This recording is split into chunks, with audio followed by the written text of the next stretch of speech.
we're up. Let's go. So this is the part of the program where we all go on Twitter and share stuff and make sure everybody sees it. And then the chat will live in... The chat usually lives in the, what's it called? Warzone, in the Twitter video. Twitter has, I say this every week, but Twitter has got to figure out how to get this streaming system, like, streamlined and, like, not ridiculous. The stupid thing is he can put a fucking rocket in space, but he can't make this shit work right. And he can catch it. He can put it in space and catch it. And he can't, like, do a rip-off of how Twitter does it. Like, just rip off Twitter. Like everybody else does. The reason what they do works. Let's hit the jingle. Hold on, I gotta share it on my end. Why is Evangelion doing a crossover with McDonald's that show's like 30 years old? Maybe I'm just that old. All right. That's up and running. Morning, Desert Rat. How are you? How are you doing? All right. Gonna go ahead and hit the jingle and we'll get going. Slightly above average gamers. Way above average podcast. Welcome to the Slightly Above Average Gaming Podcast with your hosts, J007TV and Subone KD.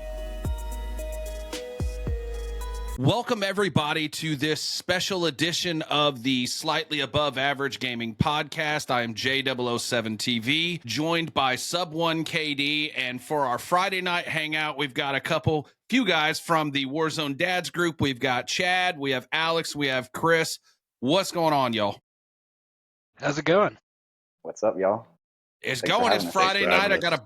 You're welcome. I got a beer cracked. Let's get it, baby. Yeah. Let's do it. Let's do it. My drink matches my shirt. Whiskey helps. A whiskey guy myself here.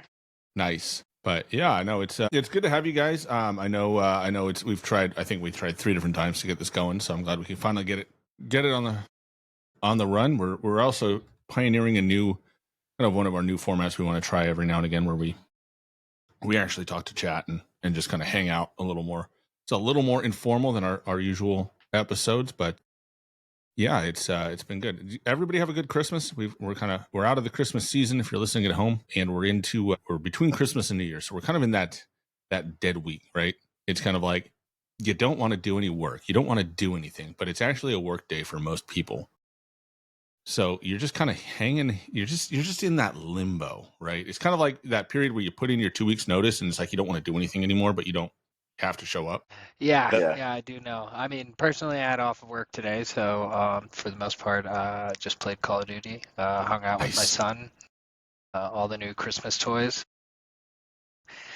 Yeah, as our handle implies, we're all dads here. So we all ranging in age. Mine's personally 2. Alex, I'll let you pick up from here. Yeah, I got a 6-year-old. I think Chris has 2 kids, right, Chris? Yeah, and I got 2 little guys, 7 and 4, and they're rambunctious and really into video games. So some future COD slayers, I think, coming up. Nice. As long as COD survives till then, right? Yeah. We'll see. So I'm probably the oldest one here. I have a 16-year-old and a 12-year-old. Nice. Yeah, mine are 5 and 10. So awesome. They're both girls, so their interests are slightly different than mine, which has been interesting to navigate. They have like emotions and feelings and things. Very strange. Yeah, I'm going through that with my daughter. So my daughter is 12 and my son is 16. And I got to tell you something about Christmas. And it wasn't even a gift for me. It was gifts for them. But, last year or year before, maybe my wife got them one phone between the 2 of them. Ooh. So you can imagine the amount of bickering and fighting over that.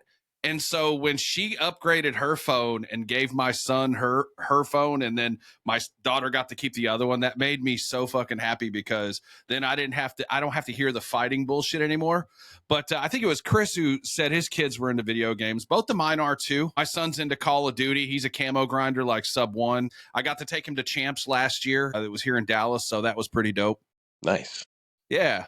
Oh, that's awesome. Yeah, my little guys, they're a little too young for COD yet, but they play, Roblox. They have the different, the more kid-like FPSs on there, and he's really competitive and really has that mindset of like, wants to be, highest score, highest KD. So I think, when the time's right and he's ready, I'm going to definitely introduce him to COD, and I think he's going to love it just like we all do. Nice. Yeah, it's interesting. My daughter asked to play Red Dead Redemption yesterday or this morning. I'm like, where did you hear that? First of all, but also, okay, fine, no problem.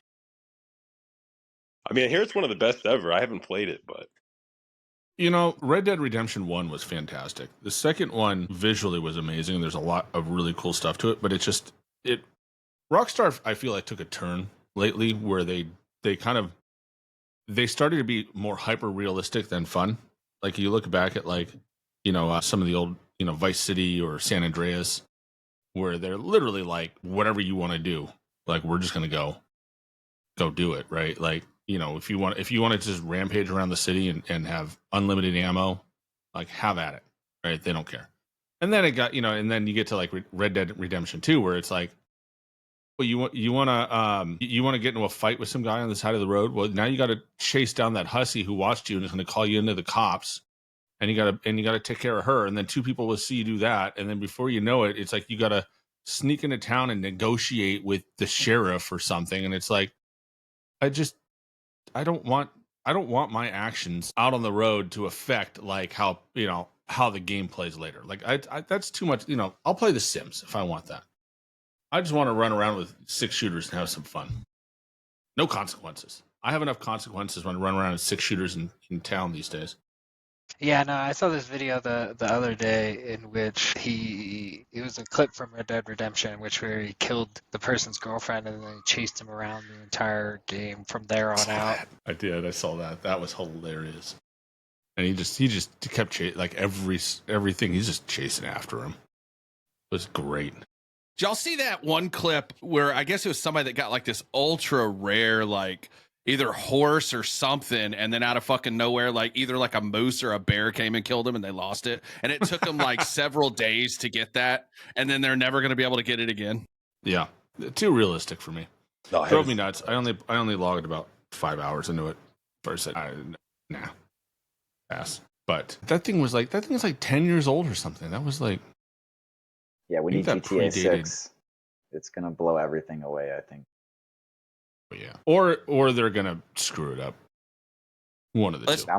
Let's hope it's not like Cyberpunk 77, at least on launch. Right. Yeah, right. I mean, visually it looks great. Like to what you were saying before, plays to be determined. Exactly. Right. Like we'll find out. We'll see.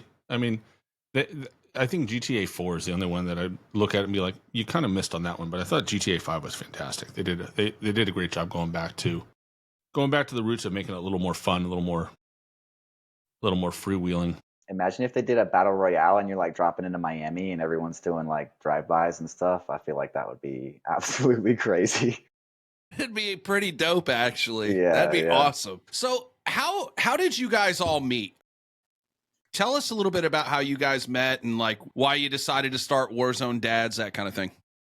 Well, yeah. So Chad and I live in Colorado, and then Chris and a couple others are in Florida. And so we kind of had these two groups going, and we would, just get some games in when we can. And it got to a point where we were getting so many wins. We were like, dude, we got to start recording these. And so those go all the way back to Warzone 2, which is kind of when we started getting real serious and playing together and everything. And I don't know if you guys want to add any context. Well, so real quick, I want to jump in because you reached out to me because for multiple episodes we complained about water rats, and that was the you guys hook were of like those hey. damn FTAC users, and I was like, oh, what? Oh, what was that? I gotta chat with these guys. So yeah, we could talk about the water and the gas. We'll get there. I wanted to throw that out there of like when these guys talk about like they were getting wins, like they were getting wins the way Yeah. The way they got wins. We played dirty, but we don't visit cheat. with Rebirth Rat at one point. You know what I mean? Like, so we'll talk to anybody, even if you are the bane of our existence. You gotta have a rat on the team, man. Gotta have at least one player that's a rat. And that's sort of like our strategy, though. Like, have Alex is kind of our anchor. He is the guy who makes getting a lot of loot for us, giving us guns that we need if we need something when we respawn. Chad and I, we're a little bit more aggressive off the jump. We'll try to get into those fights and get the cash that we can and get the loadout as fast as we can. And then we have some other guys, David, Jordan, who play with us. They kind of are a mixed bag of everything. They kind of utility players that can do whatever's asked. So we have like our own little strategies and our own little games, little ways to approach the game. Yeah, Alex is like I call him the win master because he's solid under pressure in the gas, and he's got a really good strategic mindset to keep us running in the game and keep us spawning when we're getting wrecked. Yeah, he's sort of like our anchor. Nice. I would say Chad's probably more the commando. He's the kills for us and just racking them up. He's the tip of the spear. Huh? I'd have Yeah, to say. no, I do go in there pretty head first a lot of the times. I mean, I am going for kills more often than some people are just like, it's about survival. Hold my beer and buy me back, right? I mean, there's so many times, yeah. There's definitely, I mean, I'm definitely watching Alex's screen a lot of the times because I ended up dying because I went in there, guns a-blazing. Love it. How many wins do y'all have? I checked earlier. We got about like 750 right around there. Jesus. In this game, what period? Going back to those are we've got more than that. Those are just the ones that are recorded on our YouTube channel. So we've realistically probably got more like 800 or 900 or maybe even close to 1,000 between all 4 of us or 5 of us. Nice. But yeah, 750 or something on the YouTube channel. Most of that is Resurgence. We do have some Battle Royale, but it's kind of like you got to scroll way on down the list because we haven't done any Battle Royale in a while. Yeah, don't play too much Battle Royale. All right. Sub doesn't get to play at all. Yeah. And I play big map. The Resurgence isn't really my thing. I'm glad people have it to play as a mode. It's just not really for me. But yeah, man, y'all are getting up there almost at like Grits GG territory. You know who that is? Yeah, he's a grinder. There's another guy who plays the gas a lot called Jam Cow. A lot of those dubs are because we're standing on the shoulders of giants with the gas players, and Jam Cow is like the PhD scientist, Nobel Prize gas player, that guy. So he's the one that kind of like laid out the exact science of all of this stuff. Definitely wanted to give him a shout out, but yeah, we're looking to hit 800, then 1,000. The skill-based matchmaking is really throwing us into the meat grinder, though. I noticed something like 2 weeks ago. I swear that there was some kind of like backroom SBMM deal where they're like, we got to really throttle these Warzone Dads guys. They're getting too many wins. Because it's like we used to, I mean, one day, like a month ago, we got 8 wins in a day. Nice. And like now we're lucky if we get like 1. You know what I mean? And so there was definitely something that like switched. There was no patch notes on it, but like I don't know if y'all noticed something about like a couple, probably 3 weeks ago at this point, where it just started putting you in god lobbies and cheater lobbies, and I don't know. It seemed like the shit really hit the fan a couple weeks ago. It's hard to win, whether it's Resurgence or Big Map. I mean, it is very, very hard to win. So that win total is impressive, but I don't know about y'all, but I've made the mistake of hopping on a Friday and winning my very first match. Well, then you just hop off. Like that's it. Just we won. All right. Good night, everybody. You got time to play golf. Yeah, and the rest of the night was an absolute fucking blender. I felt like I was playing Resurgence on Big Map, So yeah, like. Back. That's pretty damn impressive, guys. Like, so at that rate, how many hours a week would you say you guys get to play? I mean, you guys all have little kids, so I don't know, maybe like 10 hours per week, something like that. I don't know, just talking average. I would say, yeah, probably like 15. I would say closer to, because if about 2 hours on average a day. Yeah, and you're playing 7 days usually, right? Yeah, and we all work from home, so it's kind of easy for us. David as well, and my buddy Jordy, he probably maybe gets 5 or 6 hours, I would say. I don't want to speak on his behalf, but yeah, I mean, it's easy to, on your break from work, if you work from home, to hop on the game for an hour and a half, take your lunch, mow down a sandwich while you're playing, and then hop back to it. So good luxury to have to allow us to enjoy it multiple different times of the day. Nice. Fair. Yeah, absolutely fair. I travel a lot for work, though, so there are points when I'm not playing for like a whole week.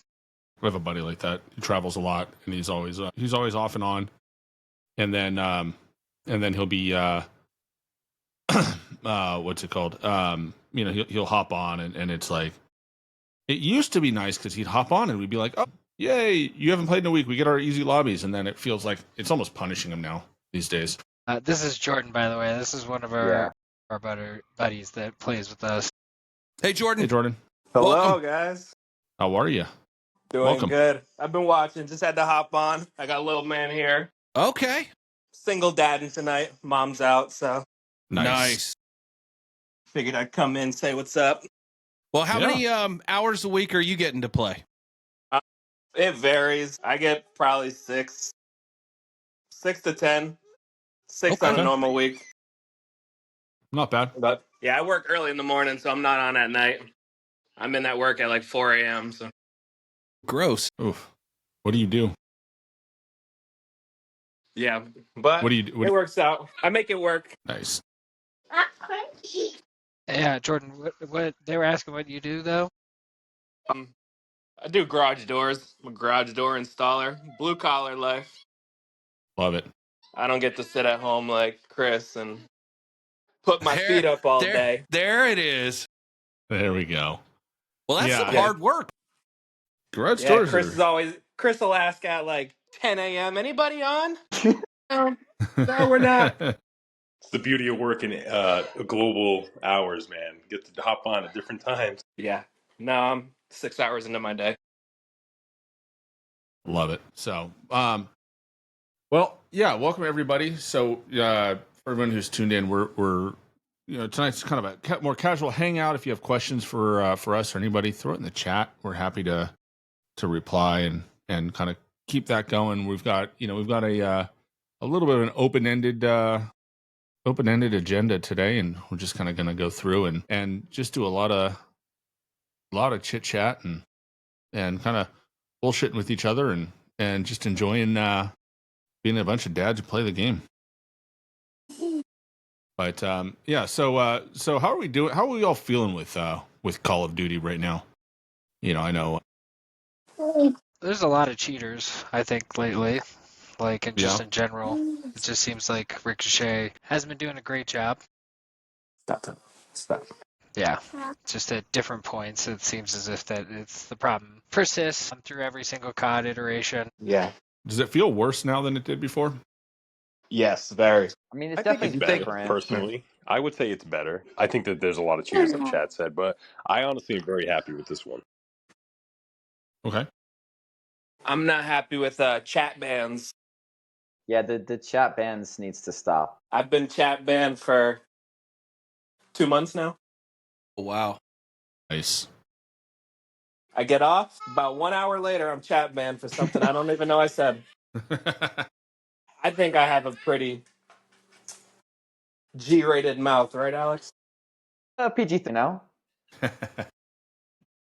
COD brings out the worst in everybody. It's okay. Right. Big and That's what it does. it should help you develop thick skin. It should not reward, teacher, he hurt my feelings, like, this is the guys who invented shit talking back in the day on like Call of Duty #4, when the I missed multiplayer Modern first Warfare came 2 out. lobbies. Those were the fun times. Like when you're at the matchmaking screen, everyone just shouting insults at each other 24/7. Like that's how it was. And now it's like the whole game's just silent because everybody's either chat banned or over in Discord or something. And I don't know. It's a different world. I missed the end of Warzone 1 where you could yell at the winners At the end, And you yeah. could all and it was just like, when it was, especially when it was somebody who was really good at the game, everybody just sat in there and just screamed cheater at him. Now I gotta just like rage chat in the game chat at the end.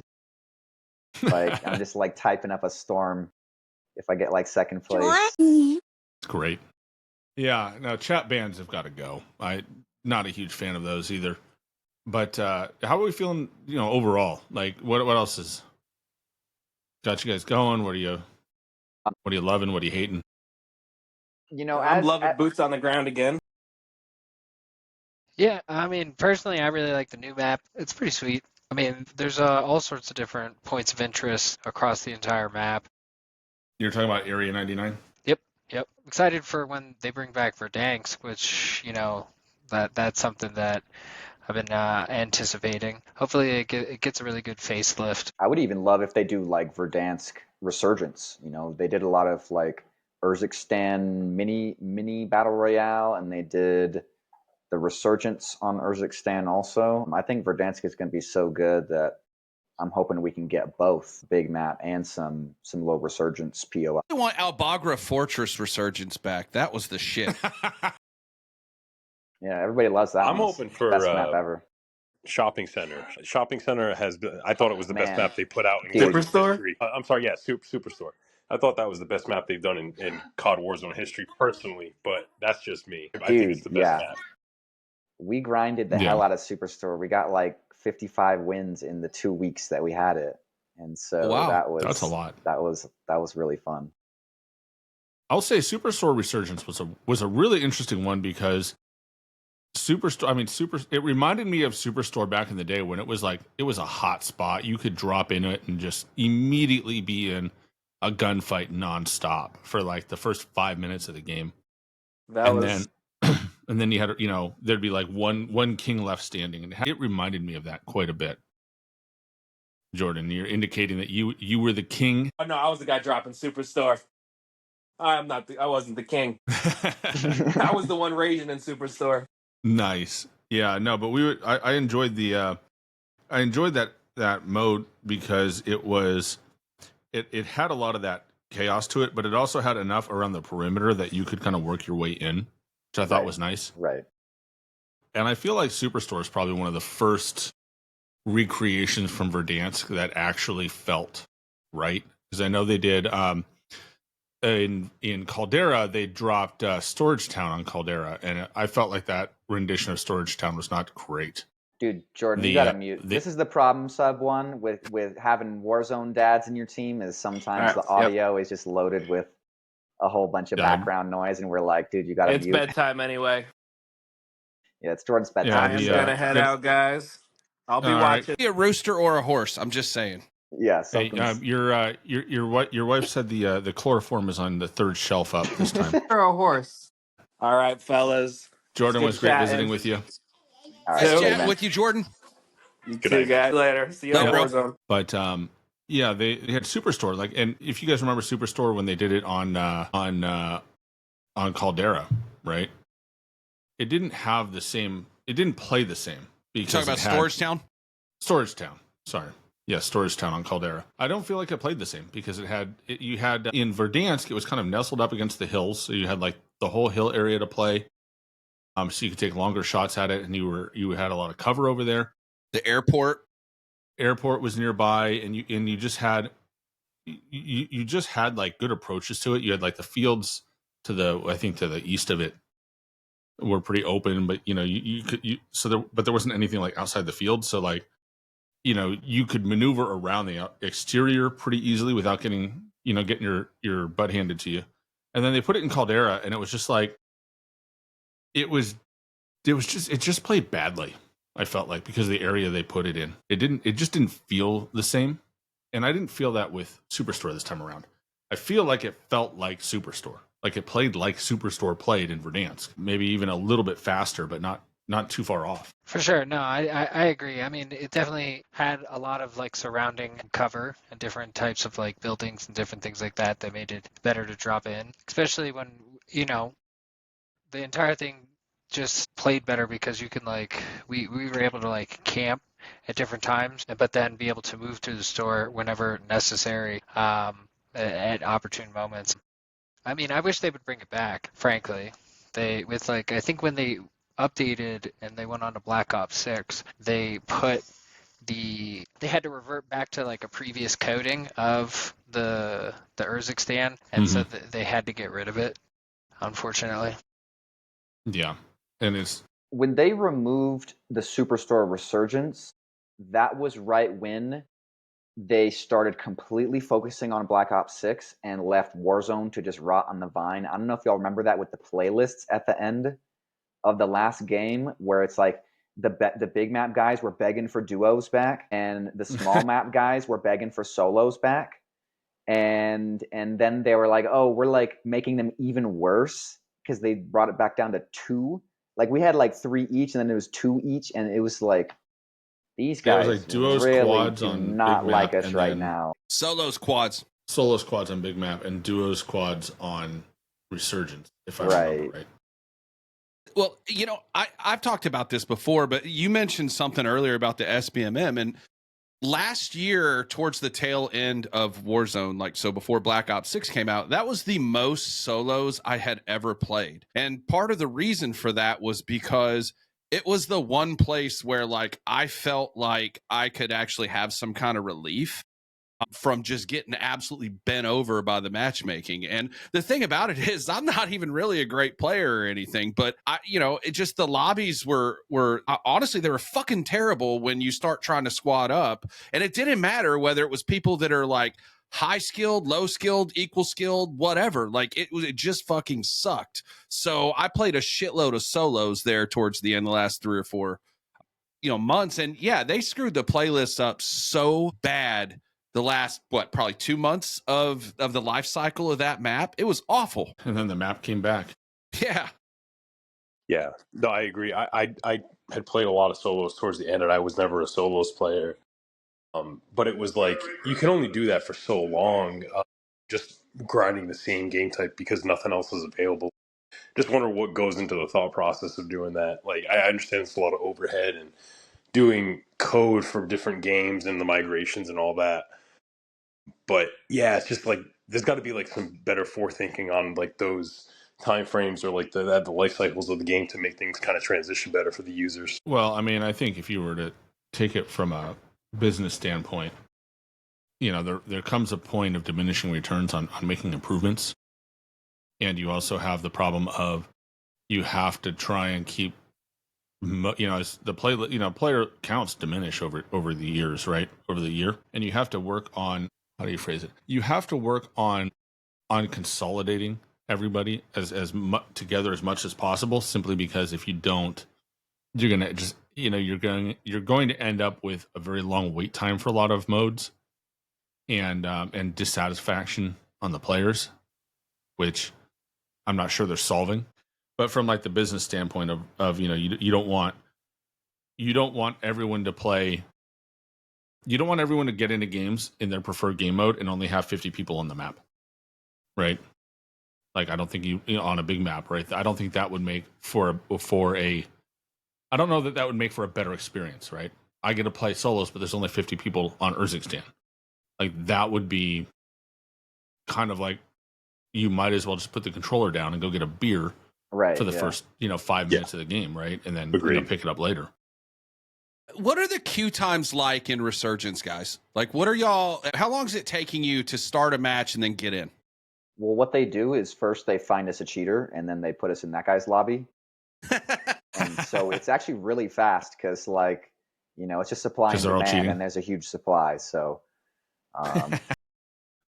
that's hilarious. We just had a game earlier today, Chad and I. I was like getting just capped by this guy. His name's Mr. Exotic. You son of a bitch. I was like, this guy is heard of that guy. Suspicious. Fuck that guy. And all like, as soon as I say that, I'm like, this guy's got to be cheating. And Chad is like, no, and he just gets eliminated. And then towards the end of the game, we both are like, yep, this guy's totally cheating.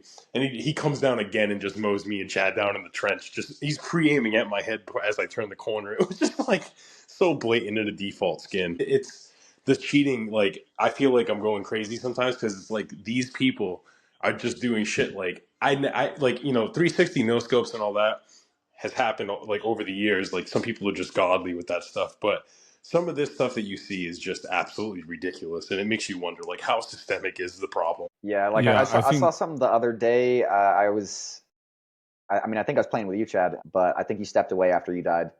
But like, this guy is looking at me through the floor, jumps out the window, does a 180 through the air, and like keeps his crosshairs on me the entire time, and did not miss a single bullet. And I'm like, dude, I want to play that guy's game because, like, dude, no way you're like looking at somebody through a wall and then jumping around the wall and not missing a single like, dude, give me a break, dude. Some of this stuff is just so unbelievable. Maybe in a blue moon it's the skill thing, but like, dude, I'm getting looked at through walls and pre-aimed and pre-fired and like all kinds of wild stuff these days, dude.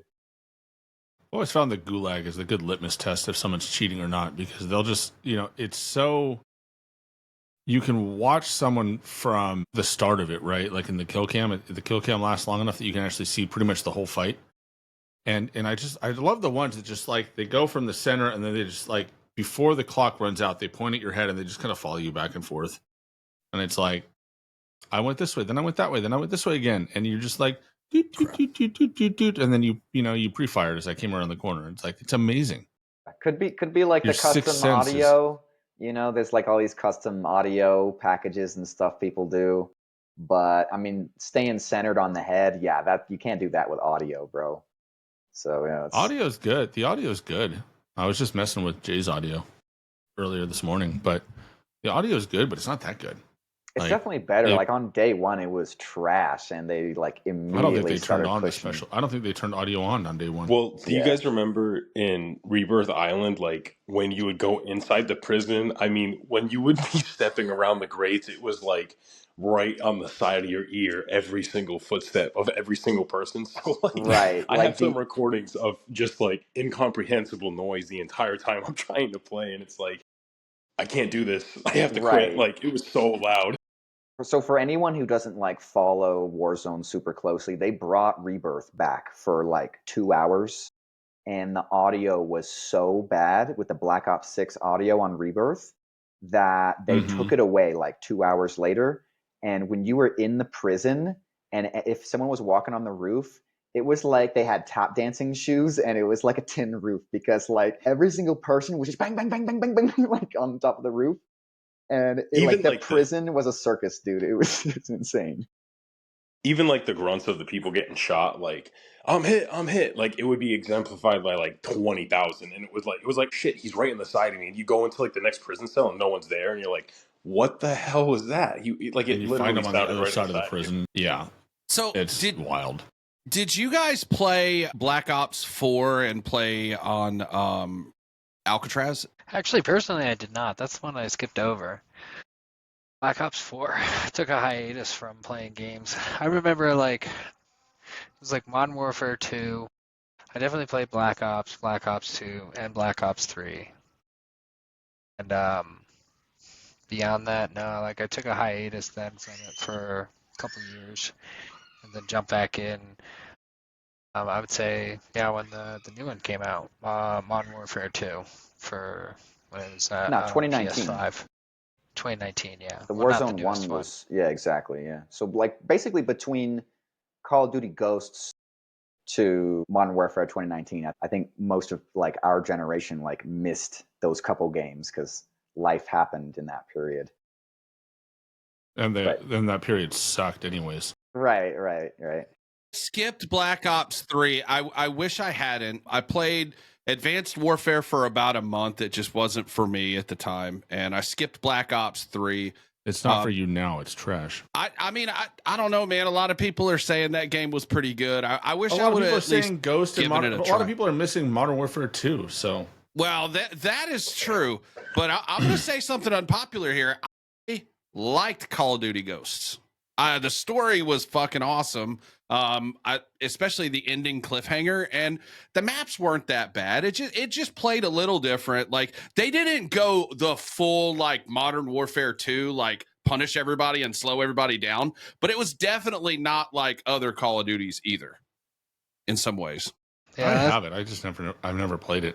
one I personally skipped over as well. I think when I picked back up was probably when Warzone came out, actually, when they changed things up in terms of that new. I've never played this, and I still have it. Play the campaign, dude. It's good. I'm telling you. Yeah, I agree. I mean, I think it's not the best Call of Duty by any means, but the campaign was solid. Not the worst mechanics. I mean, I thought Advanced Warfare was a good concept that executed poorly, but yeah, I mean, like that was kind of like the old, like the decrepit time for Call of Duty, and the relaunch of Modern Warfare kind of was like the reboot, right? With Warzone, and I think Hmm. since Warzone came out with Modern Warfare, I've been drawn back into the franchise myself because I was always into it from the start. Even just Call of Duty 1, playing that and just grinding out the campaign. I thought the games were always fun, but yeah, I mean, I like the direction that they're going. I hope they keep up with where they're going. I know not everybody's happy with the current iteration of Warzone, but I think it's just give it a chance, give it some time to settle in. It's still new, and I think it's there's a lot of potential with it for sure. Well, and the biggest thing is too is like I play a lot of games. I had 2,500 games last year, and I'm probably going to hit that this year too on Big Map. Yeah, the game has a lot of issues right now. There are some things that are, to me, the matchmaking's a little better because I can play with other people and I'm not playing solos much. But you're right. We're still trying to kind of get used to it. I think where like the frustration lies for a lot of people is the fact that it's almost like wash, rinse, and repeat zone, meaning every time we have a new title, we go through the same shit after integration, and it takes 6 months to get the game bugging right. Meanwhile, they're selling us 8,500 different bundles, like fucking without even fixing shit. So like that's where I think a lot of the frustration is from a lot of people, man. I don't Yeah. disagree. I mean, yeah, definitely on day one when Black Ops 6 dropped, it was pretty clanky, I would say. That's at minimum. I mean, now it's gotten better. It's kind of interesting. They can do the whole like Urzikstan sleigh ride thing correctly, and get that game type down and change around like the programming so much. But Yeah, like why did they have to get the rid of the whole offline. bunkers? Do you guys But do you we guys can ever add experience this? Santa and the snowballs and all this extra crap. It's like I honestly feel like they want to give the big map guys back seat until Verdansk, and then they're going to switch from loving. It's like everyone's got like a favorite kid. If you got multiple kids, it's like they like to pick favorites. Okay, we got big map now. Oh, but resurgence now, and then they're going to flip flop, and it's like, yeah, that's a bit bizarre that they had to get rid of the bunkers. But oh yeah, we got the sleigh ride resurgence. So I don't know. Why can't both be good? That's what I don't understand. There's a sizable portion of the player base that plays, each mode, right? Like why I don't understand why you can't have both. And like when they did the whole ranked on Resurgence last year, that pissed me off so bad because I'm like, it's cool that they're getting ranked and I want them to have whatever they're getting, but not at the expense of Big Map and vice versa. In my opinion, I just don't understand. I think it should be both, and I don't understand why we can't have both.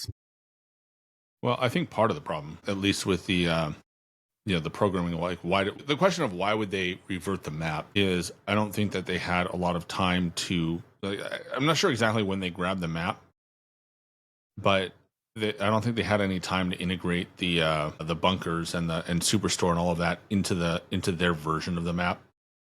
And the problem is when you get into that situation, it messes with it just kind of messes with the time frames, especially since they're bringing Verdansk in, right? And that was our understanding, of course, is that was a last minute choice. Like towards the start of the year, they said, you know what, we need to bring Verdansk back, and they shelved Avalon. And so I think a lot of the effort that went into that should have gone into bringing Avalon up has shifted into Verdansk and shifted into that early. And so you ended up with Verdansk getting punted to next year, to March, allegedly. And also the resetting the map was just, I think it makes sense.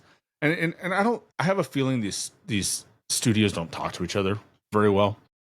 So it's kind of like, it's why we have so many things resetting, right? You have Treyarch doing stuff on one end, and then you had Sledgehammer doing stuff. It's like kind of like Divergent, right? So like they probably started at the same point, and they both went different directions. Right. I think it's a little weird for them to not have a new map for the big map guys right now. Like, if anything, bringing back Al Mazrah would have been bigger news than we've got Urzikstan again. Oh, okay. Oh, and we removed the stuff you like from it. Okay. Like, that's not new. That's like, I mean, to be fair, Al Mazrah isn't new either, but like if they brought back Ashika, but it's like daytime and sunny, like some people have been asking for, that would be huge news, Bringing back Fortune's Keep or Vondel would be huge news. So bringing back, I mean, even Caldera, shit, if they dug that thing out of the grave and brought that back, that would No, be leave pretty that in the epic. grave. In fact, Yeah. turn it over and dig it deeper. Fine with that. Well, like for me, it's the biggest question for me is, right, like if you thought back even to Halo, GoldenEye even, I mean, there were plenty of maps for people to enjoy. And I understand the overhead that goes into building a map the size and like scope of Verdansk, but I wonder why there's such a lack of a focus on building multiple maps for people to enjoy. And I do understand like the user count matters and having like the capacity to fill the servers for multiple different maps, but like I think that that's one of the biggest gripes of people like in the game for the most part is like new maps and just new opportunities to have different experiences. And it's hard to do that with the same repeated maps over the years again and Well, it's again. file size. I mean, you're not going to get 2 big maps because it's too many. The thing that gets me is like, okay, so they had those playlists. And last year wasn't the first time they did it. Remember, they did this at the end of Al Mazrah too, where they fucked up the big map playlists. So like we were actually forced to go in and play Resurgence. Well, then later on, people are like, oh, well, the data must say that people want to play more Resurgence than big map. Well, yeah, bro. Look at the why of it. That's what pisses me off is like nobody wants to look at the why. It's like, of course people are playing Resurgence. You took away all the big map shit. Like, Right. so why would, you know what I mean? Like, why would people want to continue to play a mode that you're not supporting? You're not giving any new content or anything else, you know? And I mean, and then they more or less conflated Big Map BR with Resurgence anyway, with all the redeploys, the buybacks, all that stuff. So you may as well Right. go play the original thing. And I hear Well, that by the end of Al complaint. Mazrah, they messed it up big time. I, They had so many things. Right, right. And I hear a lot of big map guys talking about how they don't like the buybacks and stuff. And while we were chatting here, I was thinking, why not have like, I know this is crazy, but you know, it's like how within Fortnite Battle Royale, you know, you've got like the no build and stuff. What if there was like a no buyback, you know, where it's like actually Battle Royale, and then you got the other one where it's normal Battle Royale. There's buybacks, there's the gulag and all that stuff. And so I don't know, that was something interesting that popped into my head. Is like they really should have like a no respawn mode for people who would want that, you know. Shut up and take my money. And can you add looting while we're in there too? None of this loadout nonsense. And I swear Right. to God, I will play nothing else ever. Yeah, that would Plenty be of huge looting. if they got rid of You can loadouts. loot ammo, you can loot money, you can loot 27 different versions of the same sniper rifle. Dude, I've been he brings me to a question I was going to ask you, Resurgence guys. So when he and I were talking shortly after like Area 99 dropped, like after that dropped, and he had mentioned that there were several times where he would land in a building and literally all there was either shotguns or snipers. Is the loot pool better over there now for that, or is it still fucked up? Dude, there's way too many snipers on Area 99. We like to play in the bunker and the underground tunnels and the trenches and all that stuff. And you'll go down there and you'll find like 5 sniper rifles in a row, and you're like, look, I would take a shotgun at that point, you know, because you're down in the bunker, right? But like, what am I going to do with 2 sniper rifles and this dude's flying at me, sliding with an SMG? It's like you just toast. And so that's something where they need to redo the loot. Only spawn sniper rifles on the top of the buildings and stuff, you know, like that should be common sense. But instead, you go into a bunker and it's close quarters and you got 2 snipers. So yeah, it's pretty weird. Pretty dumb. At that point, you just take a sniper and you keep your hands, or the starter pistol. Right. Or the knife. Well, You got a free knife. You now. Resurgence YY kids ought to be able to quick scope anyway, though, right? That's probably what they're thinking. They're like, this will be great for their TikToks. Well, the problem is when I'll try that, right? Like desperation. Well, fuck, it's better than, you know, the 6-shot deagle. I'm horrible at it. Like certain pistols, I'm just not good with. The Grakova, I'm pretty on point with, but like anything that's really heavy single shot, it's pretty difficult for me to aim with it. So like, I'll be that guy that takes the risk with the sniper rifle, and I'll get the hit, but it just breaks them. It doesn't down or something like that. You know, it's kind of the way it goes in the bunker.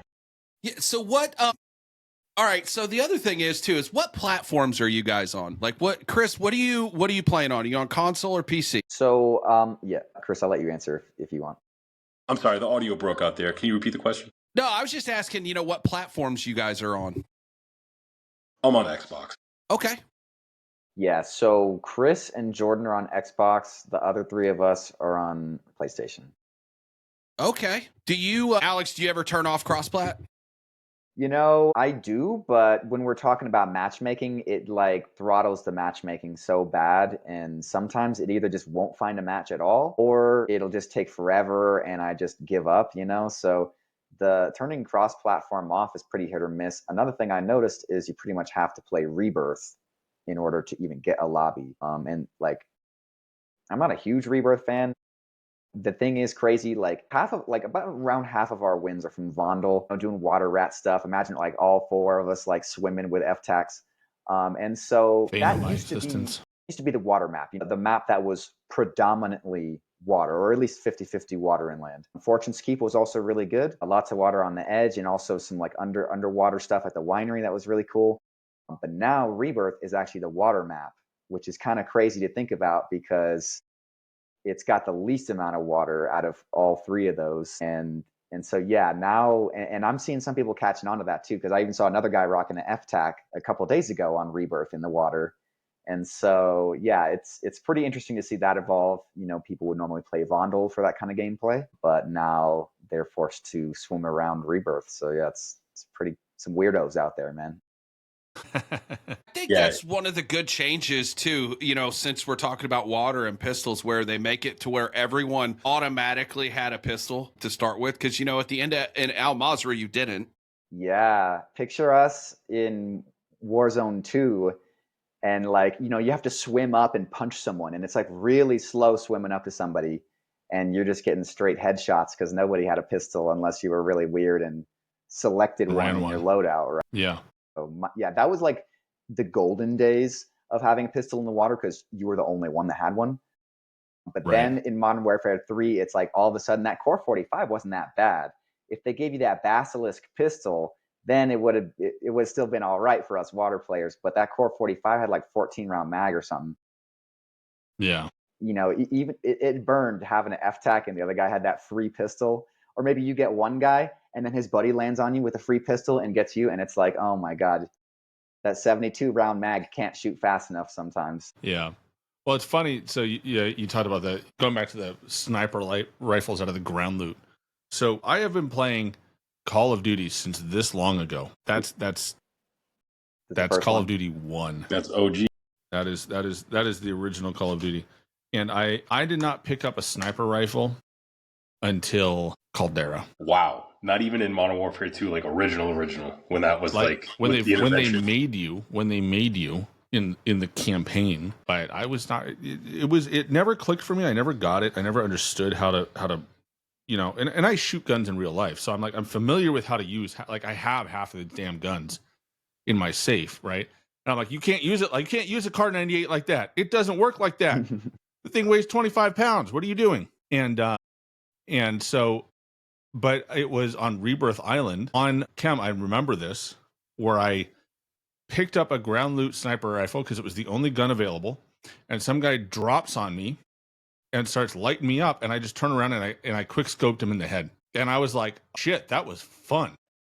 And it's like, it's so funny because it's like those ground loot sniper rifles are trash 99% of the time, but I hit it one time and I'm like, you know what, maybe I want to try this and actually like put some effort into learning how to use this thing, and ended up sniping a lot, especially through like MW, you know, through Caldera, the rest of Caldera, MW2 and into MW3 a bit, because it was just really fun. But I ended up hit my record shot on Caldera of like, I don't know, like 790 meters or something like that.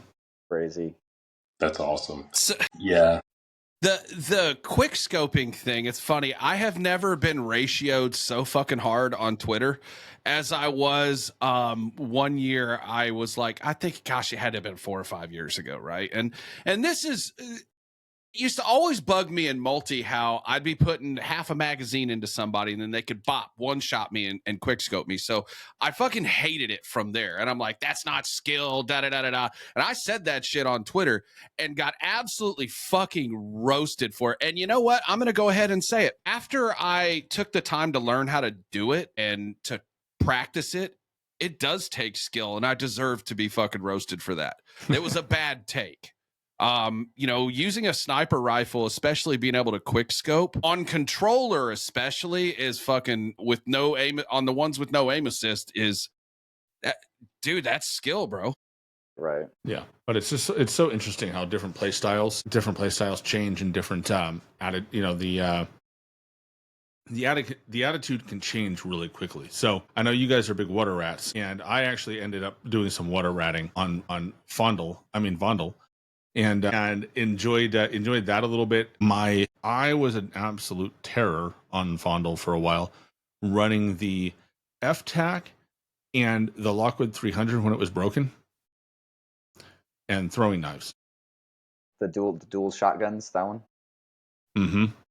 Yeah, those the things were shotgun. insane. Those things were like so OP for a while, but like so fun to use. That combined with the F-Tac, and you're like guaranteed the most toxic guy on the map for sure. Someone definitely reported you after that game. And throwing knives.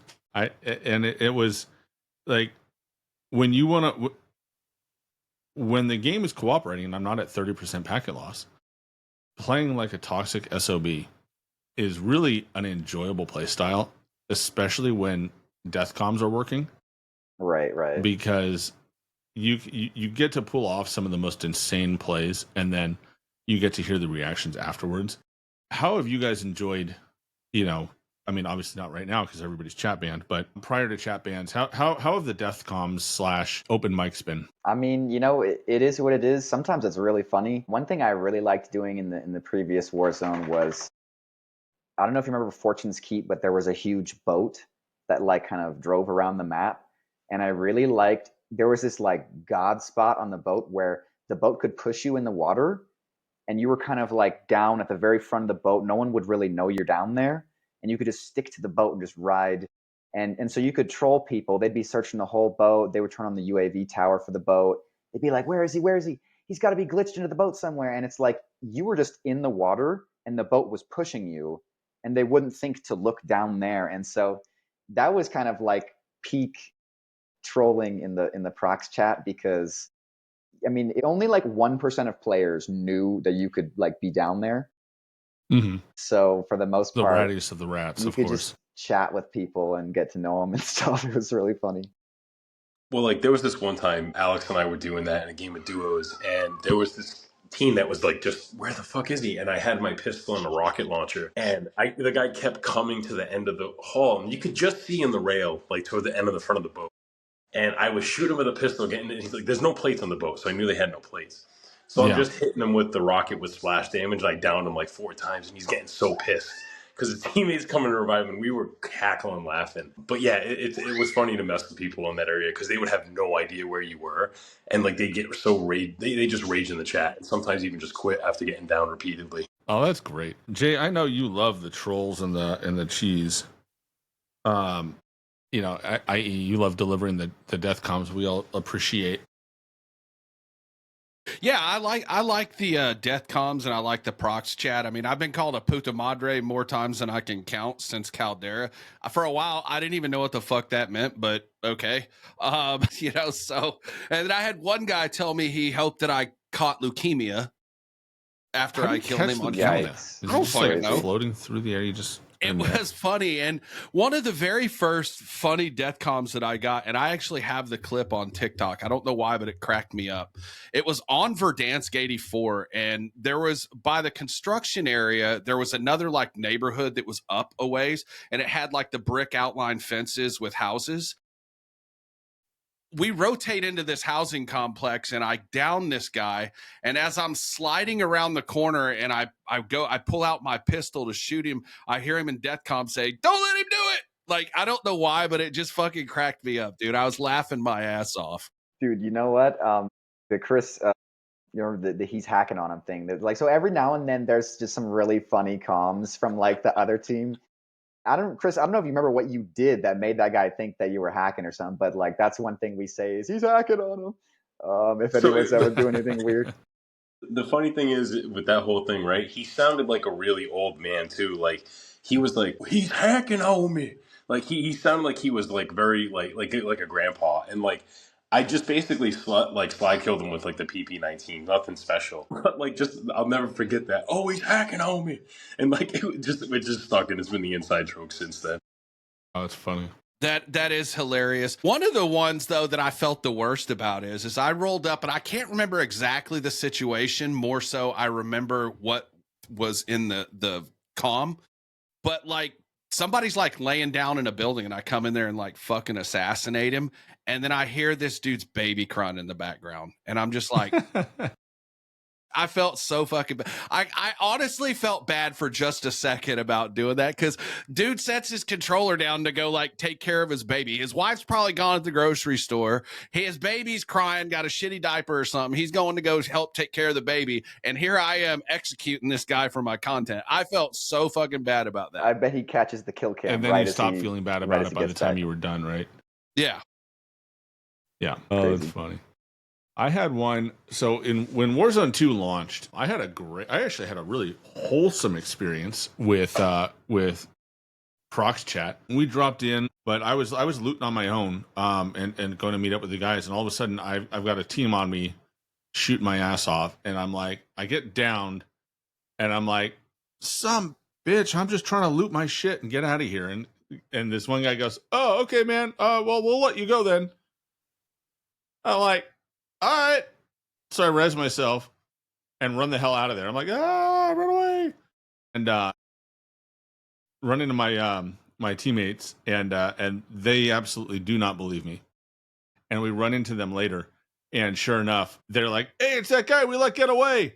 And then I got my head blown off. But it was pretty funny. Like, I feel like the early days of MW2 Warzone was a little bit like it almost feels like the game was such a different state and not one that a lot of people equated with Warzone. They didn't enjoy it as much, and so a lot of like the toxicity didn't show up until later. I mean, you had more like entertaining encounters, but damn if that wasn't frustrating. You're talking about Warzone 1?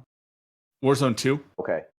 So like, because like I kind of split Warzone 2 into two eras. There was like the initial launch period era, and then later in Warzone, it was they kind of started moving it towards the Warzone 3 experience, and I feel like it kind of got a little interesting to play the game at that point. Yeah, I mean, we got started out on Al Mazrah as far as like really playing together a lot, and honestly, that was really fun. Like looking back on it, it was a great map. I think a lot of people hated it because that Warzone 2 movement was just so clunky compared to most of the other games. So I think that was really holding it back. You know what's funny enough is I actually did like that Al Bagra resurgence. That, like, I mean, we're resurgence guys, right? So you take the big map, make it smaller, and we'll play it. So yeah, that was really fun. They had a couple others where they just picked like different POIs and stuff. Well, another thing that was really fun was DMZ. I don't know if y'all ever did that, but I played that a bit. I was a menace on DMZ, and like they had all these kind of things to level up in the background and stuff. That was great. I hope they bring that back, honestly. I feel like DMZ was the kind of mode that launched and didn't have an identity. They didn't know what they wanted to do with it. I think that was the biggest problem with it. I really think that there's an extraction mode out there that Call of Duty could do, and it could be very successful. But the problem with, DMZ as it was, is they didn't have a good vision for it. It feels like they designed the game around DMZ, and then in the last 6 months decided to pull the plug on it, and they were like, well, we'll let DMZ kind of find its own path, and we'll refocus on Warzone. Right. Well, and that kind of goes to one of the things you've said in the past, Sub, about even right now, Call of Duty kind of has something for everyone. Whether it's zombies or multiplayer, hardcore, core, resurgence, or big map resurgence. I mean, big map, those kind of things. And I mean, that's something that they could have. I don't fault them for trying DMZ, but what I do fault them for is changing the identity of your entire game to accommodate that mode. Like, especially when everyone knows that extraction shooters play slower. They have to. That's just the genre, and Call of Duty is not a slow game. I don't care about the movement speed and everything else. I'm sure everything's going to feel slow from before 2019 because there was no fucking FOV slider, or, there weren't as many people on PCs, but it played fast compared to other first-person shooters on the market at the time. And I played a shitload of Battlefield. I had over 2,000 hours on Battlefield 4. after I quit playing Advanced Warfare. So it's like they were onto something, but they just dropped the ball, dude. No, I Yeah. agree. I think I agree with both you guys. I think like, it kind of reminded me of The Division in a way, like its own version of that. And it was like a mixed bag of some things that they wanted it to be, but they really didn't, like Sub One said, didn't really have an identity or know what it really wanted to be ultimately. I thought it was a cool concept and like a good way for them to build like that, again, Division type of gameplay, or like even Destiny, where like you had like quests in a map and sort of a more open world environment. I think it's like a cool concept, but something they have to try to execute on again and make it seem like it has more value. Because when I would play it, I kind of felt like I just wasn't working towards anything important at the end of the day. For me, what was Well, so fun was getting to the exfil helicopter, and like, that's where the story in Warzone almost misses, right? Because let's say you get your win in Warzone, and then there's the video of you getting on the helicopter, but it's like, where the fuck is that helicopter when you're getting the win? You know what I mean? There's no sight of any helicopter anywhere, and then you get the win, and boom, helicopter's right there. And it's like on DMZ, you got to run and get in the helicopter. Everybody's got to get in, and there might even be a team waiting in there, waiting to kill you when you show up. And so it's like, I feel like sometimes at the end of Warzone, there's like no building in the final zone, and it's like you've got nowhere to go. If you don't got smoke grenades or something, you're just dog food walking out there in a bowl. So it's like, it would be nice if there was always a place to go to at the end of the game, and that's what DMZ had, because you had to get in that helicopter.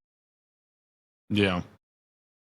Yeah, it was interesting because you had, it created a kind of singular point of like a singular point of interest. I think it was interesting that, interesting, fun, but also problematic, because eventually you would just have teams that just camped the shit out of it for no, and that was like the fun of it. So it's like it felt like there were two kinds of people that played that mode. The people that went into the mode to do the exfils and do the missions. And then there were people that went in there to fuck around. I was on the fuck around team. Yeah, a little both. A little of both. And so it was really hard for me to justify playing that mode over like Warzone, for example. Like how do I convince a Warzone player to play that mode? Because there's no win, really. Yeah, for me it was like when and you can get out whenever. When like no buddies were on. That was my go-to. Because there was no zombies or anything. That was like the third mode back then, remember? And so like that, Yeah. when I was just waiting for friends, I'd be running the DMC. It was good to actually go in and be able to drop, like if you had a buddy who didn't play a whole lot and didn't have something unlocked, you could go in and drop that gun, and as long as you were able to exfil out with it, then they would have that gun. So like I thought that was cool that they did that. And I don't know why, but there was something that came up a few weeks ago, and I was thinking, oh yeah, we'll just go in and just drop shit. I can't do that, because I mean, I think you could even do that in DMZ zombies, or zombies last year, couldn't you? Couldn't you still do that? Mm-hmm. Where you? Yeah, like when they did the zombies last year, they did like just reskinned DMZ, where instead of Al Mazrah, it was Urzikstan, and instead of like guys in turbans, it was like zombies. And so it was like it was really weird. I mean, Chris, I think we grinded zombies until Warzone came out, and then like that was about it. So yeah, pretty much. Yeah, I ended up doing the zombie camo in last year. That was a fun one. Damn. Finished that one up. I think the zombies was a good mode, because I think it worked because there was no PvP. I think trying to do, because zombies, it felt like a different game mode than DMZ. And because you had the different regions of difficulty, right? Right, that was pretty cool. And so it kind of was like, it depended on what you wanted to do. And so like for me, Red it was Zone, a nice man. mode. It was intense. That was not fun. I only ventured into it like twice to try and rescue somebody, and I died both times. I used it to learn mouse and key. Whenever I spent 4 months on mouse and key, that was the primary way I did that, because I didn't want to go into Warzone and just get fucking shit on. I was already struggling as it was. So I was like, screw it. I'll go in there and learn how to do it. And I would just stay in that outer zone and just try to exfil and just practice shooting and stuff. And it worked out. Yeah.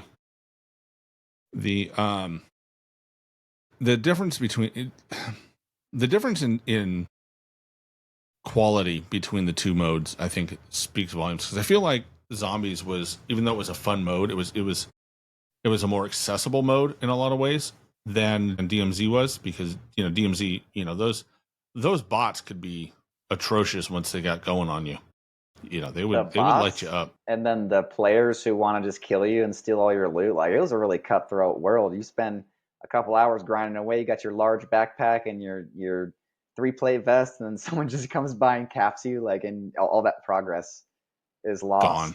And so Warzone, it'd be cool if there was some kind of element where, maybe let's say you win a game, you get to keep the gun or something, but it's like with the loadout nonsense, everyone's always got their guns and stuff. So there's no value to any of the loot.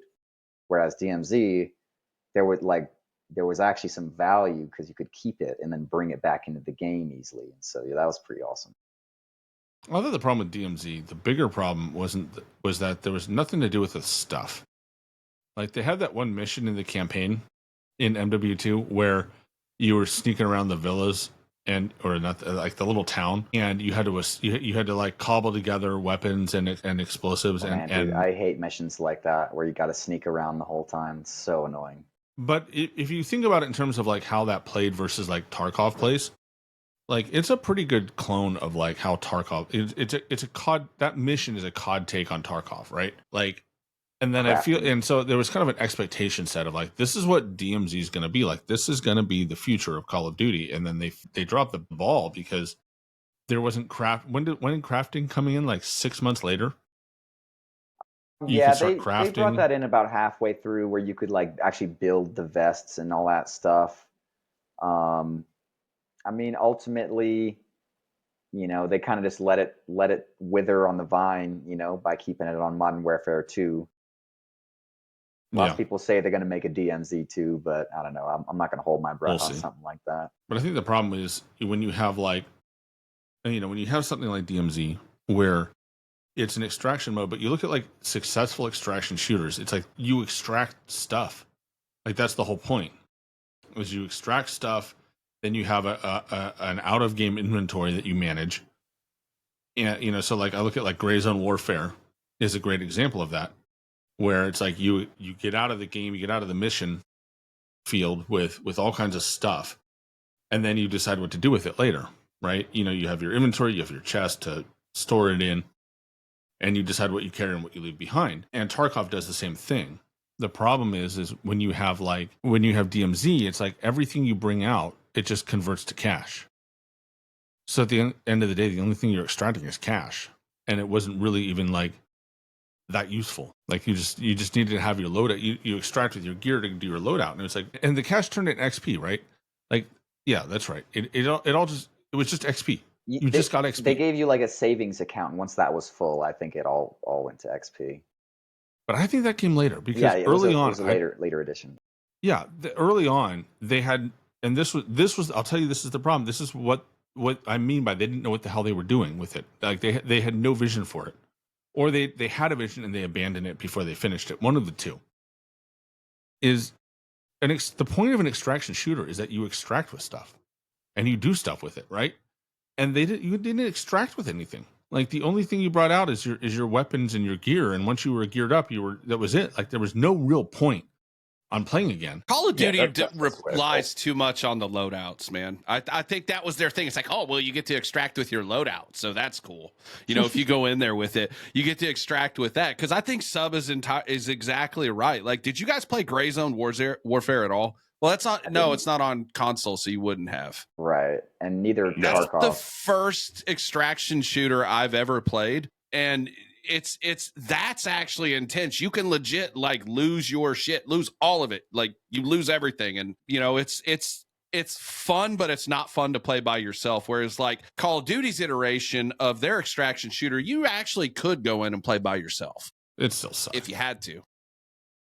Yeah, I played solo a lot. I'm excited for Delta Force is coming to console soon, so I'm definitely going to try that, I think.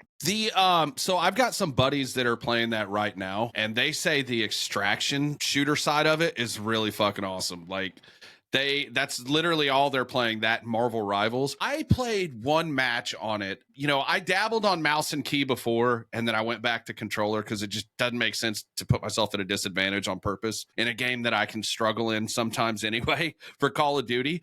So, but I did try Delta Force, and I played it one game, and it felt a lot like Battlefield. Did you guys play Battlefield at all? A little bit.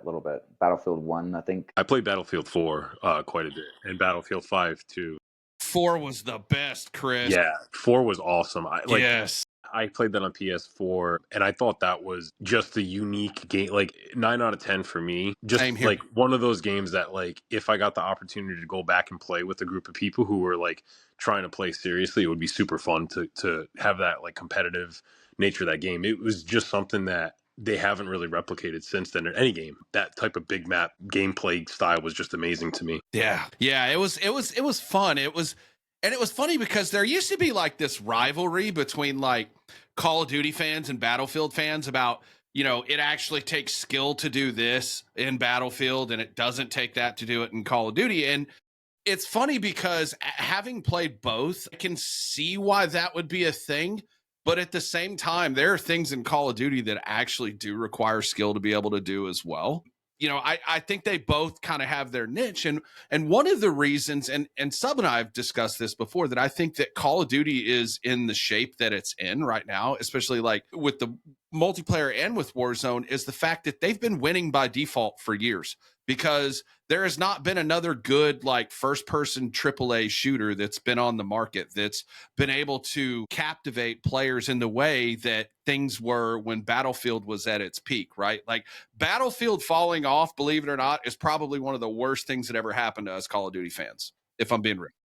Absolutely. And I think it started with Battlefield 1. Like, I think Battlefield 1 was really great. Like you said, just having that competitive advantage in that realm to push the developers to make something better than the next team on the other side pushing a different product definitely has shown. Because COD, like, while it's still like, I think it's the cream of the crop, I think like the Omni movement is excellent. I think one of the best additions that they've added in years Agree. overall to the product. But there's just this sort of like repetitive nature to the game because they do release one every year, and they kind of don't make the game modes a little, they don't expand on them. And they haven't in recent years, I think, with Warzone and the different type of seasonal game types like the sleigh rides, the Christmas time modes and all that, and like the Halloween mode on Bondo. I thought that was great.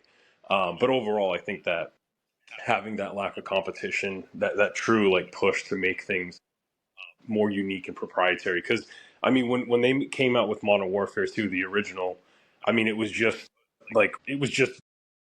just miles better than the next shooter. Whether that was because of the handling of the graphics, the storyline, the way the guns were integrated into the game for the quick scoping, the no scoping, all those different things. It just made it a very good game to play, and that was because they had the push to build something better than the next guy. So I think that's a glaring hole in the industry right now, and I think that while COD is moving in the right direction, that's definitely something that could be to be desired in the industry. Well, I mean, the industry's kind of in shambles right now, if we're going to be honest. Like, BRs are back in the spot that they were a while back, where they're struggling, right, mightily. Apex is bleeding players, COD is bleeding players. X Defiant never even got to try one because they crashed. And then you've got, who else? Fortnite's kind of, gained 14 million players overnight and then lost them 2 days later. It's just, it's one of those things of like, what's next, right? Like there's got to be something on the horizon. And I'm wondering if GTA 6 just blows the doors off everybody and we have a big reset in the gaming industry, because right now, like, everybody's producing the same stuff. Most of it is broken and doesn't work.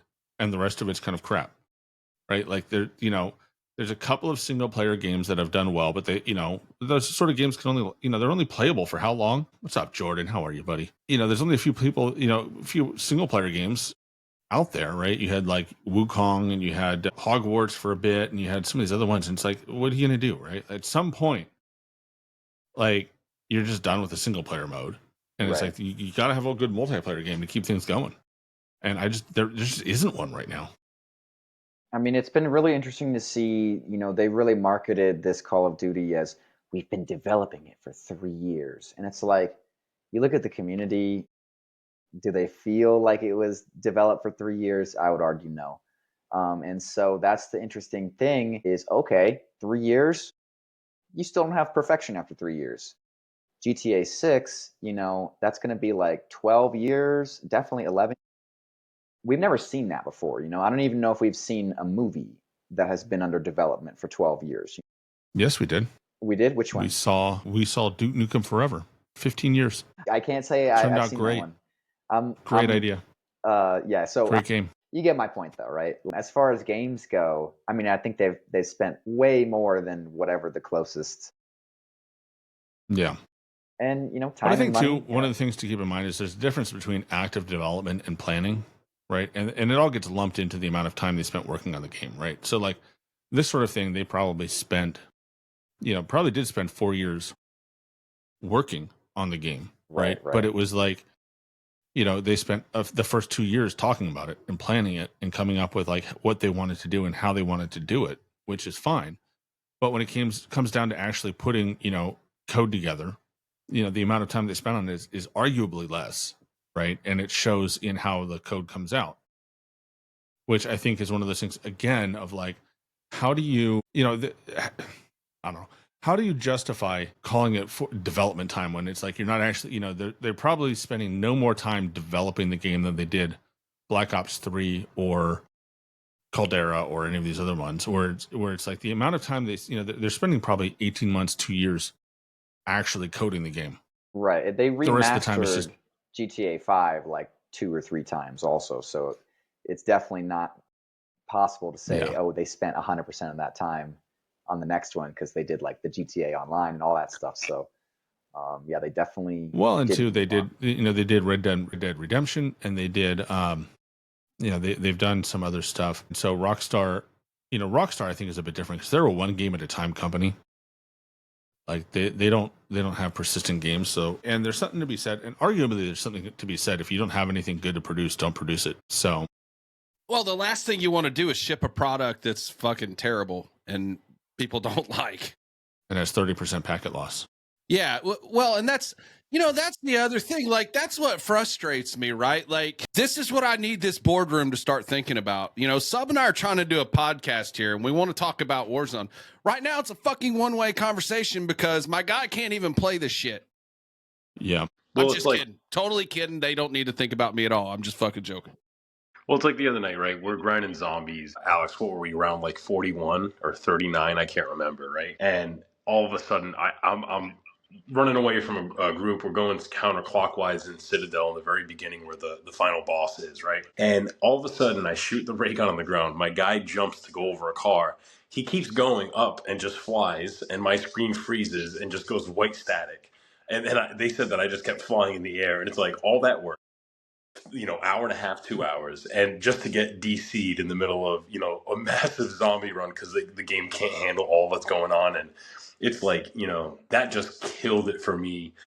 We ended up getting to around like 44 again the next night. And I had a lot of connection issues, like freezing up and getting down because of that. So it's like, when the lag and the packet loss starts to really reduce the game experience down to like nothing, it's like, it can make people really upset because they're putting a lot of time and effort to get somewhere in the game or grind a camo or get to a certain goal. And that's just like super disheartening for the grinders. It is. First off, pay your internet bill. Shitty. I got top of the line internet, man. Like, it's definitely not bad. I do too, Chris. And I tell you, I disconnect probably at minimum 2 times a night, at least. It seems like lately. Sometimes it might be more, sometimes it might be less. But, it's funny because we had a conversation a few episodes ago about the launch of like Al Mazrah, and he's like, I don't think it was that bad or whatever. And I was on PC at that time and he was on console. Well, on PC, I was getting a fucking DirectX error several times early on in the first part of that game. It was like, I got cheated out of probably, I would say at least 10 fucking wins, minimum 10 wins, because I DC'd and my team would go on to win. And that was before they did the reconnect where you could rejoin. But then, when they rolled out ranked on Big Map now, it's like, I'm not going to play that right now, not with the busted ass metas that they have. And then also you factor in disconnecting and shit like that. Like, no, I'll just play pubs. If I disconnect there, it sucks, but I'm not going to be as mad about it as if I lose out on 100 SR or whatever. Yeah. Yeah, Well- no, and I'll play other games too to test out, like if it's my connection. And no other game that I play has the same issues. I play Fortnite every now and then, some MMORPGs as well, and like literally the connections are pristine. And like one of the MMORPGs I actually joined with my buddy. I'm really new to it, and doing this massive, watching him do this massive raid with this team, and like my internet connection's handling everything. So it makes me wonder like what the hell's going on with the game, because other people I report the same issues online. So it's right now I'm like kind of hesitant to do zombies until they sort of fix the issue, because it seems to be isolated to zombies more than Warzone, but it's also in the later rounds. So I don't know if it's like the game can't handle everything going on with the ray gun and the shotgun and the ASG with the dragon's breath. That also has a lot of AoE stuff going on. So I don't know if it's that and a combination of like elemental pop, but it just like the game just tends to crash when things get really hectic at some point in zombies.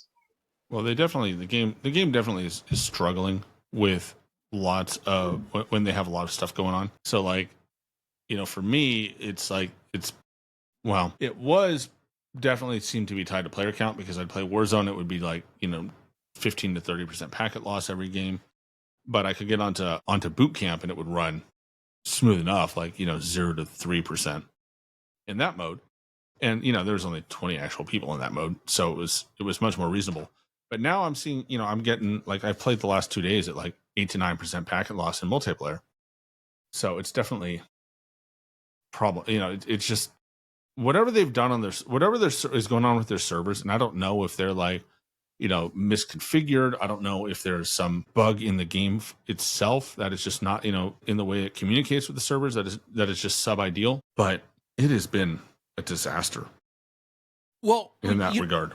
We were talking about this either yesterday or the day before offline, Sub, and it was like, to me, I can't confirm it. I'm not not going to forensically look at their server bank or whatever, but it just seems to me that it's awful coincidental that as soon as they start trying to do the thing where you can't VPN and you can't with the ping threshold and trying to stop the two boxing, that now all of a sudden we're having DC errors all the time.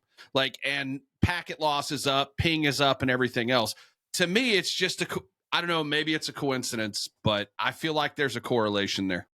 There's also like the hackers where they'll like DDoS the server away, right? Where if you wipe them, they'll just make sure everybody loses, which is like the dumbest thing ever, right? So I don't know, that's crazy. If I have to be miserable, everybody else is miserable too. Right. Imagine living like that. It's crazy. Yeah. And it's funny because it's like Call of Duty has done this over the last few years. So Jordan in chat is saying, talked about how Caldera launch was unplayable on consoles, and it wasn't every console, because for me it worked pretty well.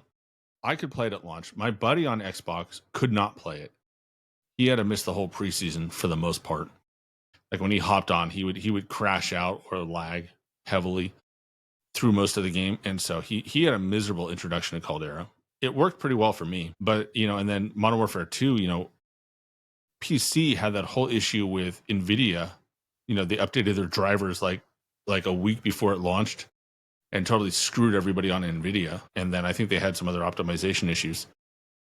And so Activision's done a good job over the years of consistently screwing something up. But I think this is the first time it's been like this. This is the first time it's been this bad for me since Season 4 of Cold War. Season 4 of Cold War, I got DC'd every single game. I didn't finish. I finished, I think, 5 games that whole season. I would start it and I would get DC'd halfway through and have to sit and wait for everyone else to finish. I'd try to like play like 3 games. That was my first time I played zombies, is because I could play that mode, and that would run. So I would just solo queue into a zombie into Outbreak, Outlander, right? Outbreak, Outspace, right. Outfield, I remember that. Whatever they call, yeah. The Cold War zombies. It was like the big bat zombies. Yeah, I remember that. And I had it was fun. I had a good time with that. So it's like I got to enjoy that. It's like, it is good when things are bad, because Call of Duty has so much stuff going on these days that there's always something to play. But like, if you are a main on something and you don't diversify, and you're not interested in diversifying your play mode, like, it's bad. When it's bad, it's really bad. Well, and so like I've got Facts Desert. probably close to 6 days, I think, on Black Ops 6 already since launch. And I enjoy the mode. I play it at least a minimum of a couple hours, every play session that I play. I play You're that 5 days and like 8 hours or something. Yeah. It's close, but anyway, you get my point. So I play that a lot. I've got over 2 days on on BR, like big map BR. So I at least have something else to go play if BR's not working out, because and this is the first year for me that I genuinely enjoy the multiplayer. I liked Modern Warfare 3 because of all the the changes that they made from Modern Warfare 2. I liked it, but it was still rough SBMM wise, right? Like playing with the group and stuff like that. Whereas like this one, Black Ops 6, I can play that by myself. And it's not as fun of an experience as it is playing with a group of people, but it's like Sub said, it's just I have something else I can go play if Warzone is not good. Because as far as Warzone goes right now, I'm not fucking touching ranked until they change this. Are you guys aware of what the meta is over there?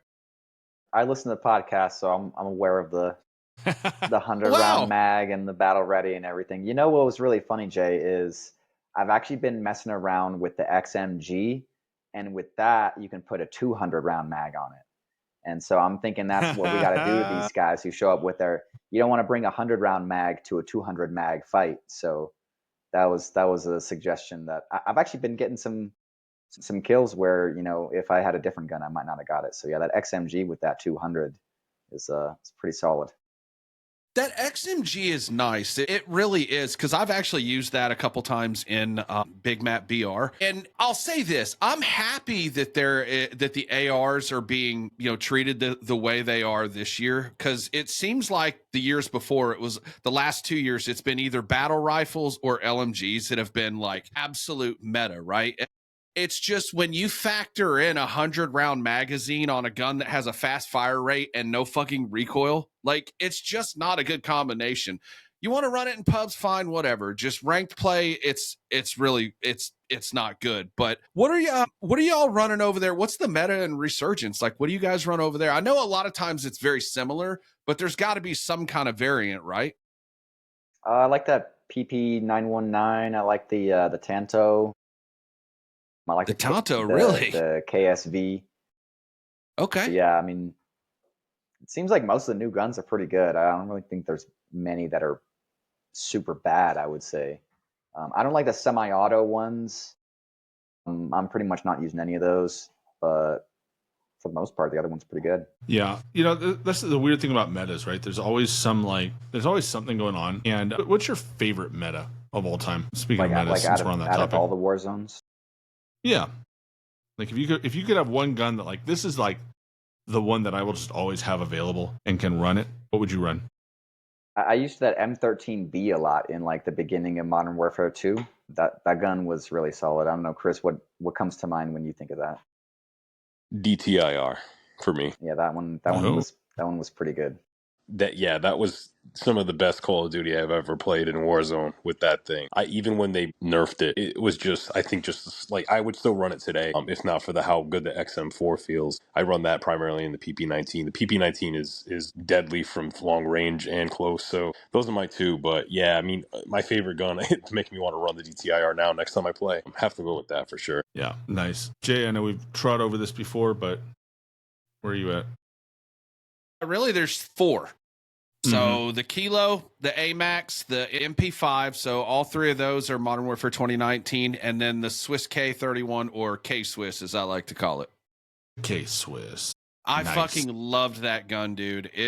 I would give anything if they would bring that back. You know what's great too is like right now, like I'm running only Black Ops 6 weapons. I'm not running any of the previous games. It's like they made this big deal out of, and I knew this was going to happen, that all these weapons were going to be ported over, and they're not really as good as the Black Ops. There is no gun that competes with the XM4 right now. There just isn't. And I don't care what the fucking charts or the graphs play. You look at pick rate and you look at what you die by out in the field, and it's the XM4 probably 80 to 90% of the time. Yeah. One thing that like kind of triggers my OCD is in the previous games, you would get like 50 different suppressors and they would all have a different unique name. Yeah. And they'd all have different stats. And now what do we have? Suppressor. And it's just called suppressor. And if there's just one of them per gun. And it's like, why did you guys give us 50 of each attachment in the previous games? And then in this one is only one of each kind. So I don't know. That's kind of triggers for me. I mean, people talk about the AI generation and cutting corners. That's what I would do if I was really heavy on that, is I would say, what are we going to call the suppressor, guys? No shit, there's a whole lot of guns. Just call each one suppressor, and then we'll just move on to the next one. And it's like, dude, that is so lame after getting 50 of each item. Yeah. Well, yeah, I don't know. I feel like they've kind of messed around with, you know, the interchangeableness of it. I definitely enjoyed the ideas of having a lot of options and having like consistent options between guns.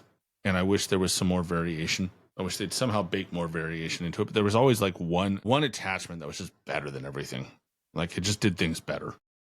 Quartermaster suppressor last year was like Yeah, that. And that's what I was going to say. what was the there was the other one that was, it was not a suppressor, but it took you off the mini map, the Zeman compensator. Yeah, that one. Mm-hmm. Yeah, that one was So good. those- CMH compensator, yeah. Yeah, those two were really, really good. And then, you know, and that was something I think that they did do well the last couple years, is like allowing you to like unlock things like through an armory for like challenges and stuff like that.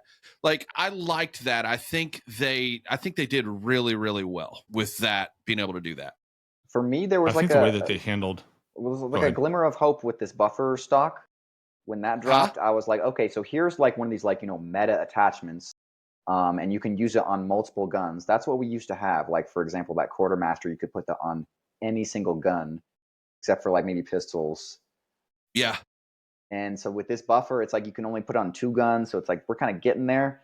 But I'd really like to get back to where, you know, we have like actually good attachments that we go out of our way to use, and they're not just called attachment. They're called something really cool. And it's like you tell your friend, hey, you got to put that on your gun. It's like, I don't know, the attachment's just really boring. Every gun's got the same kind of barrel, gain twist, reinforce. And it's like why are we just naming each thing the exact same thing every single time, as if all these guns are somehow have like compatible barrels? They've all got this different. So it's like they're trying to be realistic. They're trying to cut corners and be quick with stuff. And it's like, I'm not a fan of that. No, I've already got 50.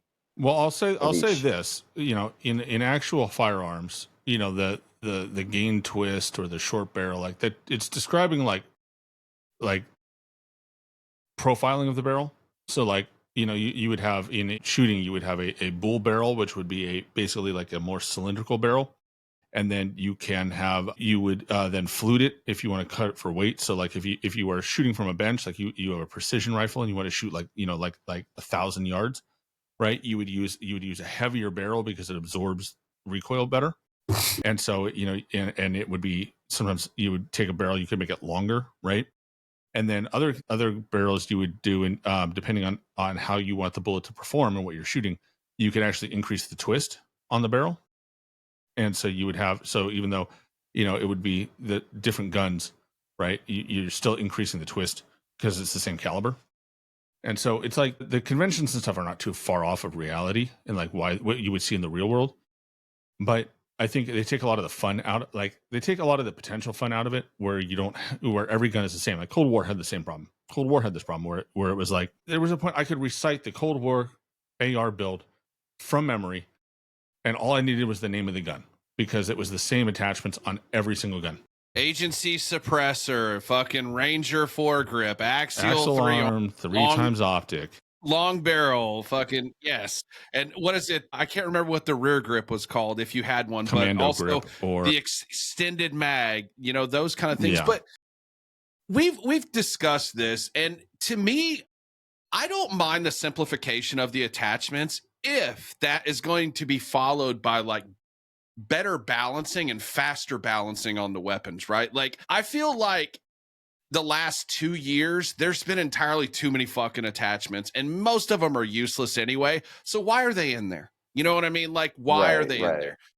And I don't know, that to me, weapon balancing is more important than it doesn't matter to me if it's called just a suppressor. I get what you're saying about it. And, you know, Sub really liked being able to like fine tune his gun and everything else. And, you know, he was one of the few that could do it without looking it up or whatever, just to see kind of how it felt to him. I didn't really care so much about that. I mean, the most important thing, like I just said, is just balancing the weapons. And as soon as something starts getting out of fucking hand, like, get on it. Like, I really wish they'd evaluate these every 2 weeks at least. So then we don't have like a broken ass RPK meta for, what was it, 6 or 8 weeks that started before, like, God, what felt like Thanksgiving, which it may not have been, but until New Year's. Like, I just want to see them like fix shit faster, weapon balancing wise. Yeah, I agree with you. And like I think that a good like I miss having the parity and like the weapon choice and the way that you can make like, hey, if this guy's running the XM4 with these 5 attachments, well, this is the counter to that. And that's going to be the optimal way to take on the opponents if that's the meta, right? Like I wish that they still had options where like, you know, a gun wasn't completely useless and I wasn't getting killed by the same gun over and over and over again. I know it's difficult when you have the number of weapons and the different attachments and sort of like the adjustments that need to be made, the calibrations, all that, but on the back end. But yeah, like it would just be more refreshing to just be like, wow, I haven't gotten killed with that gun in a while. What is that? It's like, oh, that's actually a good counter for, you know, the subs in the trenches or something like that, whether that's like a bolt action AR or something like that. Like just, it would be, you know, I feel like it's just the same guns every single game. PP19, the Siren, XM4, XMG. Every once in a while, I'll see a nice KSV or something like that, but very rare. And that just, for me, it's like, it just makes the game very repetitive and just very like overly simple where like, hey, well, everyone's doing this, so I'm going to do it too. You almost have to in some instances if you want to be competitive, unless you're that, you know, that guy who's just godly with every single weapon and just has that accuracy that you can't compare. It can be kind of just, you know, running the same thing, going through the motions with all these the weapons that are just continuously the same meta. Dude, I have one of those guys in my friends group, and it's so funny because people will see him run a weapon and he'll get like fucking 8, 10, 12 kills in a regular BR match. And then like some of my other friends are like, tell me about that build. And it's like, bro, just because he's able to clap with that doesn't mean the rest of us are. Like, you know, he's like that skilled with that weapon, and a lot of times it's just kind of like a off kilter. No, you didn't, Jordan. That's actually my mod number 2, and I'm gonna address that here in a minute. But yeah, like, you know, he's just that skilled to be able to use that kind of weapon. And I hated the metas for a long time, and I would use off meta weapons. I would never run the meta. And I didn't start doing that until I started playing ranked on Al Majra, because at that point you're legitimately playing for something. And if you don't, that's it.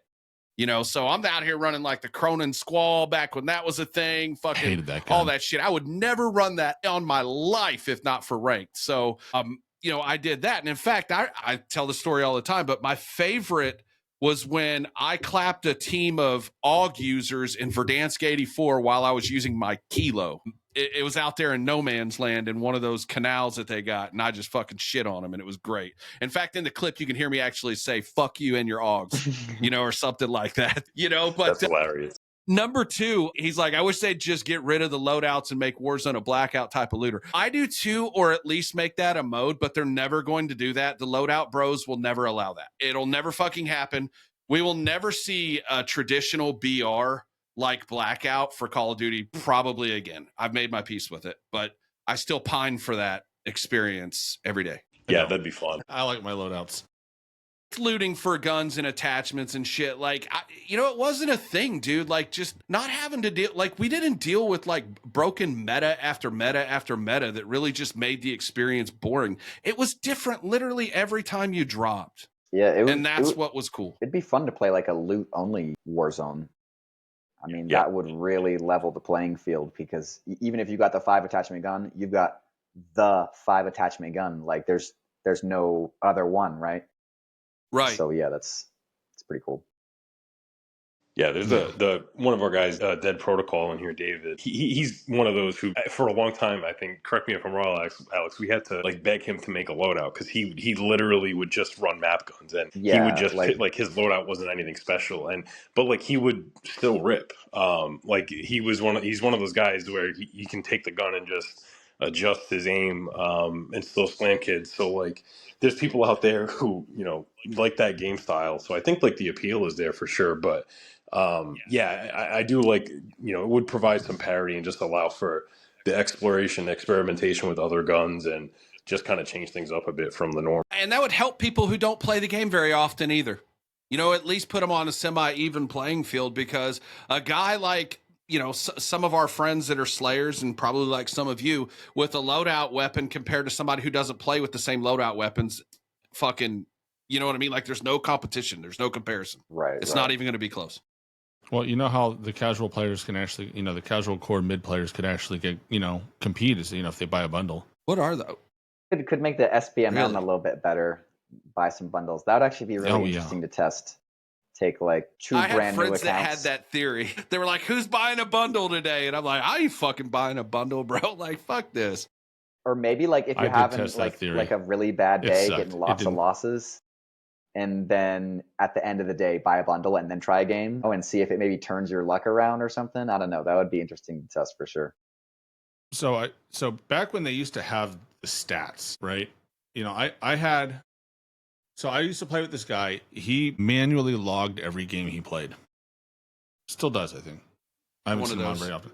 But he kept a running log of every game he could play, and you could ask him, hey, on last Thursday, like midway through, we played Caldera and I had like 5 kills, like, and I would ask him like, how did you do, or how did somebody else do? And he would look it up and he'd tell us everybody who got kills and how many kills they got and what time we played. He wrote all that shit down, which was crazy to me.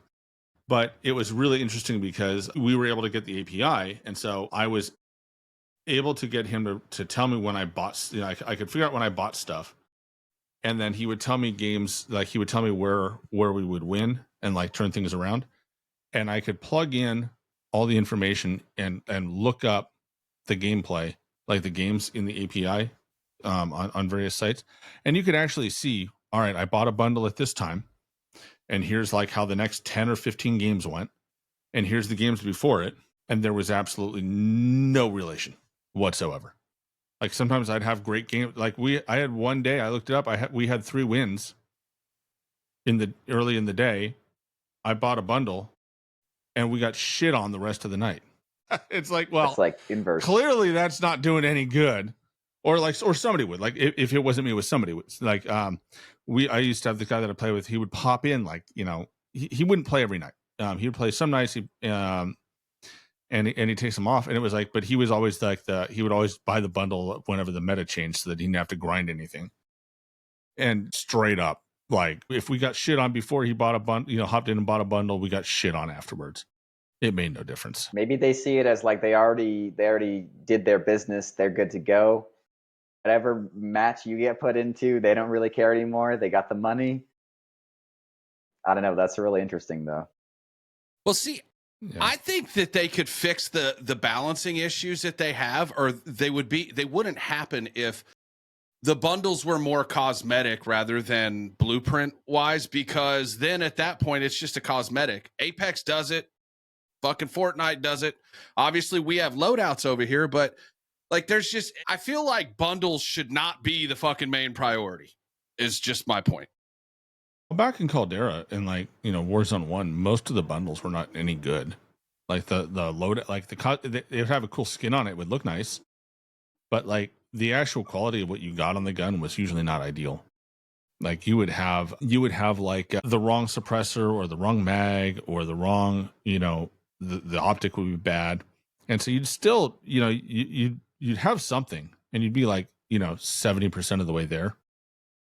But it wasn't like game changing. And then they changed it up like in Caldera. And I think one of the first ones I noticed it on was the, what was that gun called? It was like the AK, but it was different, sort of the V or something. And they released that. The V, I'll have to look it up. But it was, it was kind of crazy. It was like it was a full on meta build of it. You could just buy it and didn't have to unlock shit. And it was like, all right, well, now we're doing that. Is it the EMT? No.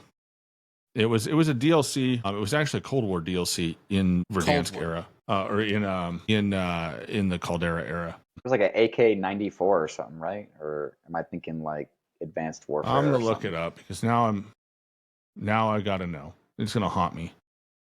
Yeah. But yeah, it was.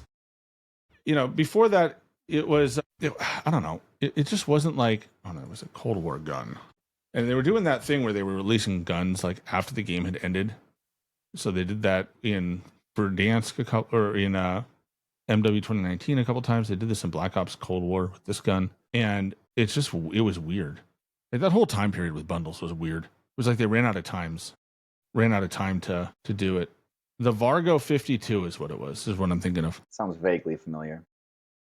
Yeah, it was kind of it was one of those guns that was just weirdly timed and weirdly put out back in the day when they kind of like were winging shit and it didn't feel so produced.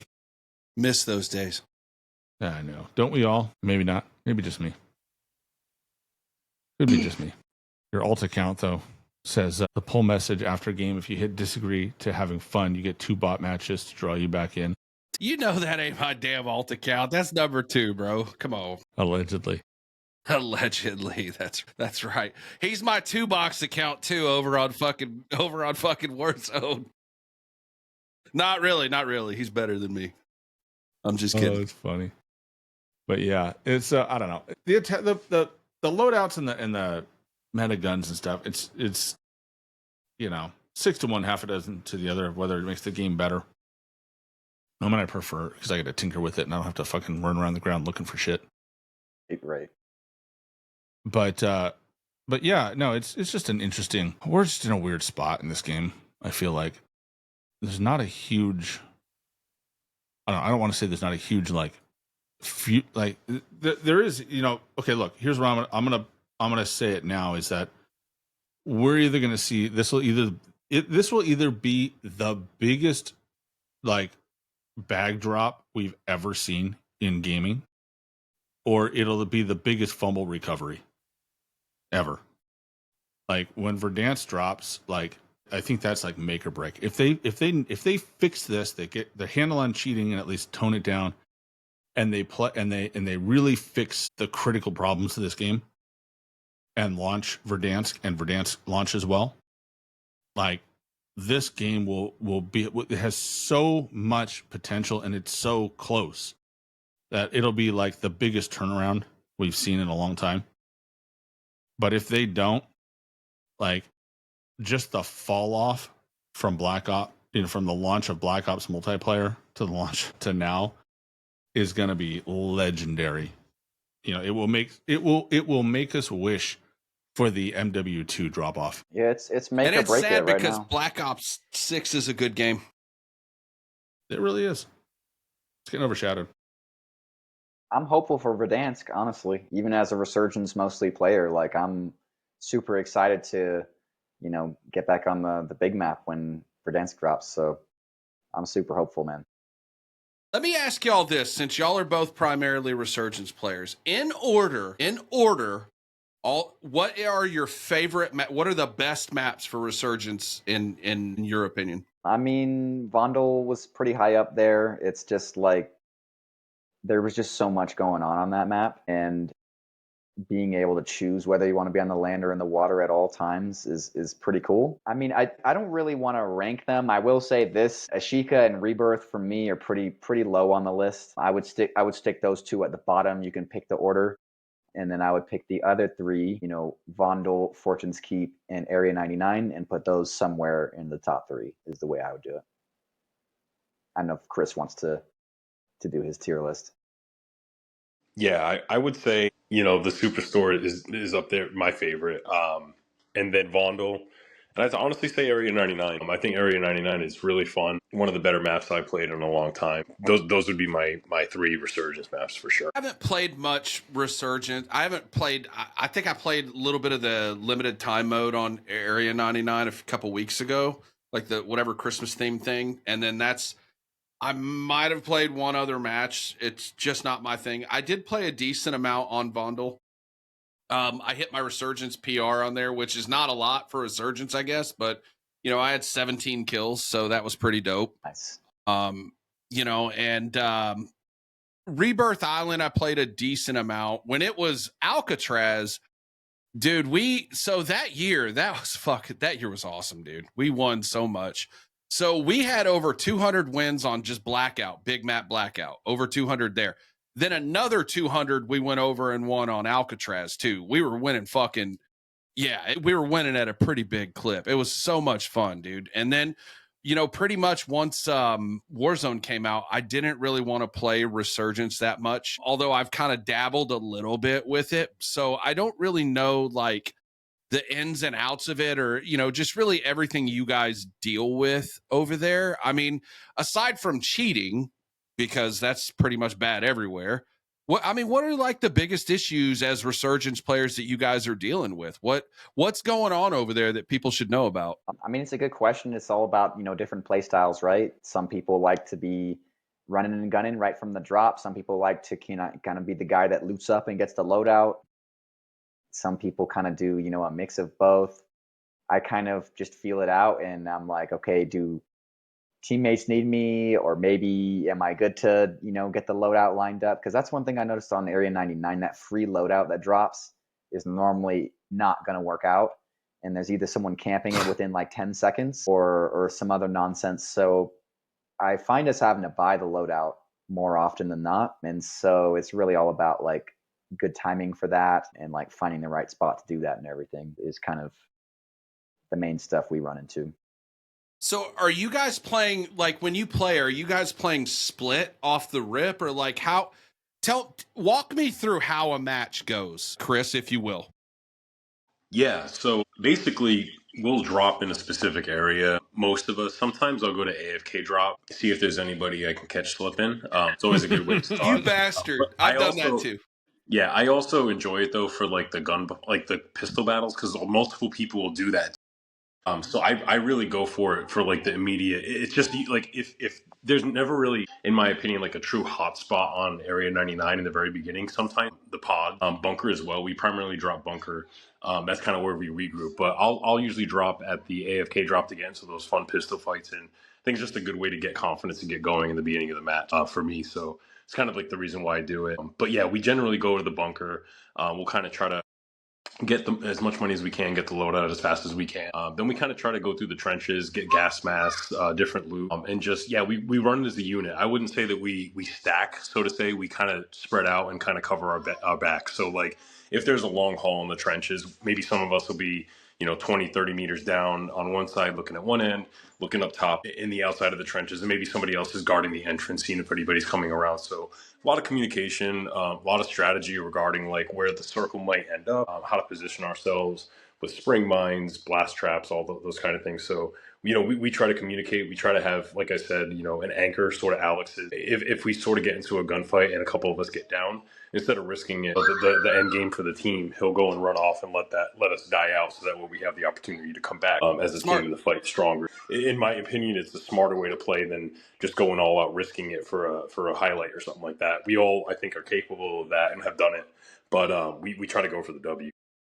Kind of the play style that we have. And I just want to mention, like, just my gripe with Resurgence right now on Area 99 is the roof campers. So they'll sit on the roof and pick everybody coming down from Resurgence and just completely obliterating you before you can even get in the map. So it's a big problem right now, I think, more so than other maps, because it's kind of all even keel with the rooftops, except for the center, where there's that one circle that you kind of can see every single aspect of the map. So if you use an XM4 with that 3x magnification optic, you can basically get all sites on the map. So if you ping a couple people falling down and they're dropping into a group, you can already damage them, and you're already screwing them up for their firefight. So I think that's the biggest problem right now is just the visibility on that map allows for roof campers to really rack up kills because they can just snipe everybody coming out of the sky. That was definitely something that I remember, when it dropped, I ran into is like, you just couldn't hit the ground with full health. Like if you had plates, you were lucky. And it was like, and then I feel like too, the visibility and the sight lines on that map, and I don't know if they've changed it since launch, but they have been excruciatingly open. So it's like, early on, I dropped to those little mushroom towers. You know what I'm talking about? Like on the left side of the map. Yeah, pods. The residences or whatever. Yeah. Pods. And it was like, if you land on one, you're going to get shot in the face from somebody. It didn't matter where you were. Like, pick a pod, somebody has a sight line on you. And even if somebody isn't sniping you from one of the surrounding buildings, like one of the other pods is a team camping in a window somewhere, and they're going to, rip your face off. And if you try and go in underneath, again, there was like a team. There was one game where there was a team in every single one, just ratting up in there, and it was like, and there were no weapons. So it was like, that map drives me nuts. Yeah, we play a lot in the trenches and in the underground bunker. And underneath the reactor, there's like the trenches kind of extend into the basement kind of area there. That's kind of the best way to stay out in the open. We've done that on every single map. I mean, Urzikstan has even had some of those kind of underground, kind of like the train tunnel type areas. I actually really like the pods, like when the end game is there, because not only can you just camp in a bathroom, right? And there's like 15 freaking bathrooms there, right? So if they're going to check every single bathroom and every single pod, they got to sprint at full speed, doing each one by one.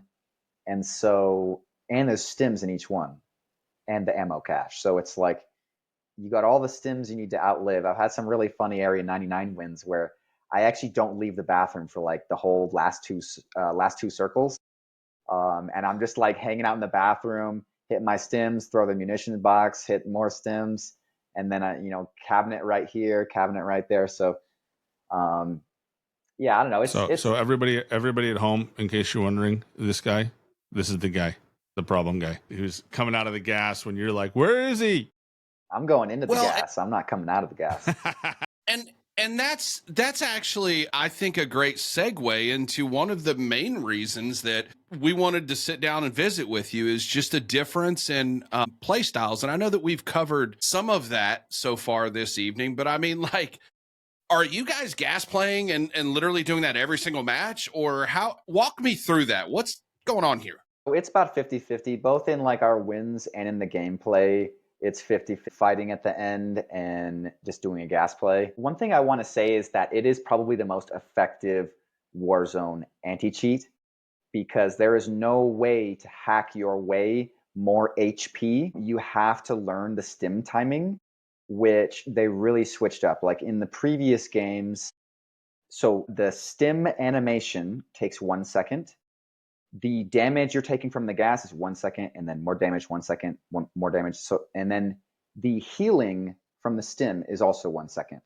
And so we used to have like perfect stim timing where you knew exactly when to stim and it would heal you exactly 100%. But now the stim animation is like twice as fast.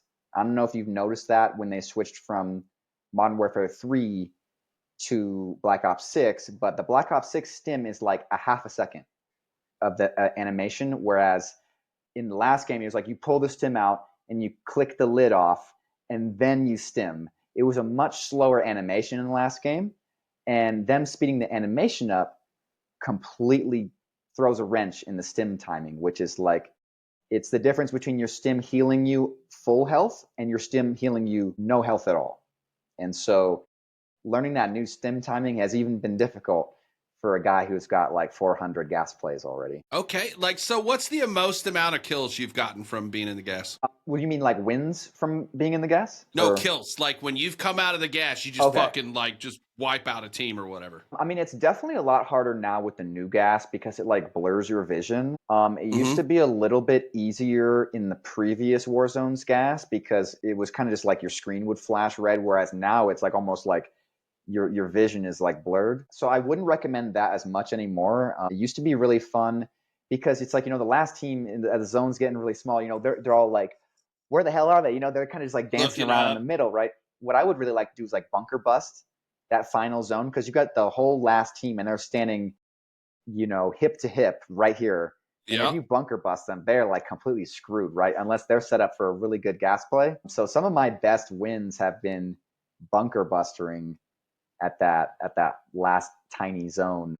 Sometimes the mortar strikes, stuff like that. Putting anything on top of them would probably be your best bet in a situation like that. The gas mask animation, because that's been a point of frustration for the player base from back to Verdansk. Like coming out of the gas or going into the gas, and just the animation of putting it on or pulling it off, and like doing that at the wrong time trying to fight. Like, have you noticed that it's better since you basically put it on as soon as you grab it? Right. And like that overlay at the edge of the screen goes away after like 2 seconds or something. So I think they kind of perfected it. You really only take it off at the end when you get a win. And so like in Modern Warfare 2, it was awful. Like you're fighting some guy on the edge of the gas, and then your toe goes in the gas, and you're like, oh, let me put my mask on, and you're like hip firing for that whole time. And then you get back in the zone and you're like, oh, I know I'm shooting this guy, but let me take it off again. And it's like, that was the worst. I agree 100%. I mean, you did not want to be you know, taking your mask on and off repeatedly when you're in that final firefight. So that was terrible. I'm glad they fixed that. One thing that drives me crazy is like, okay, gas masks,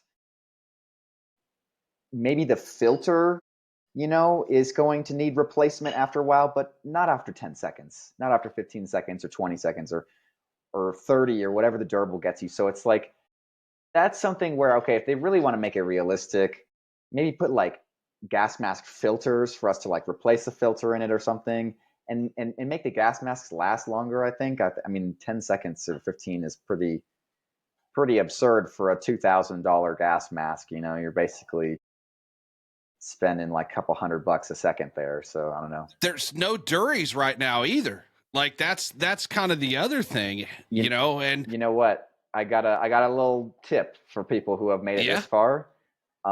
At least in Resurgence, there's the fire sale, and if you go to the weapon trade station, which they have on both Area 99 and Rebirth right now, and you give it any gun, literally the pistol you drop in with, it'll give you a durable.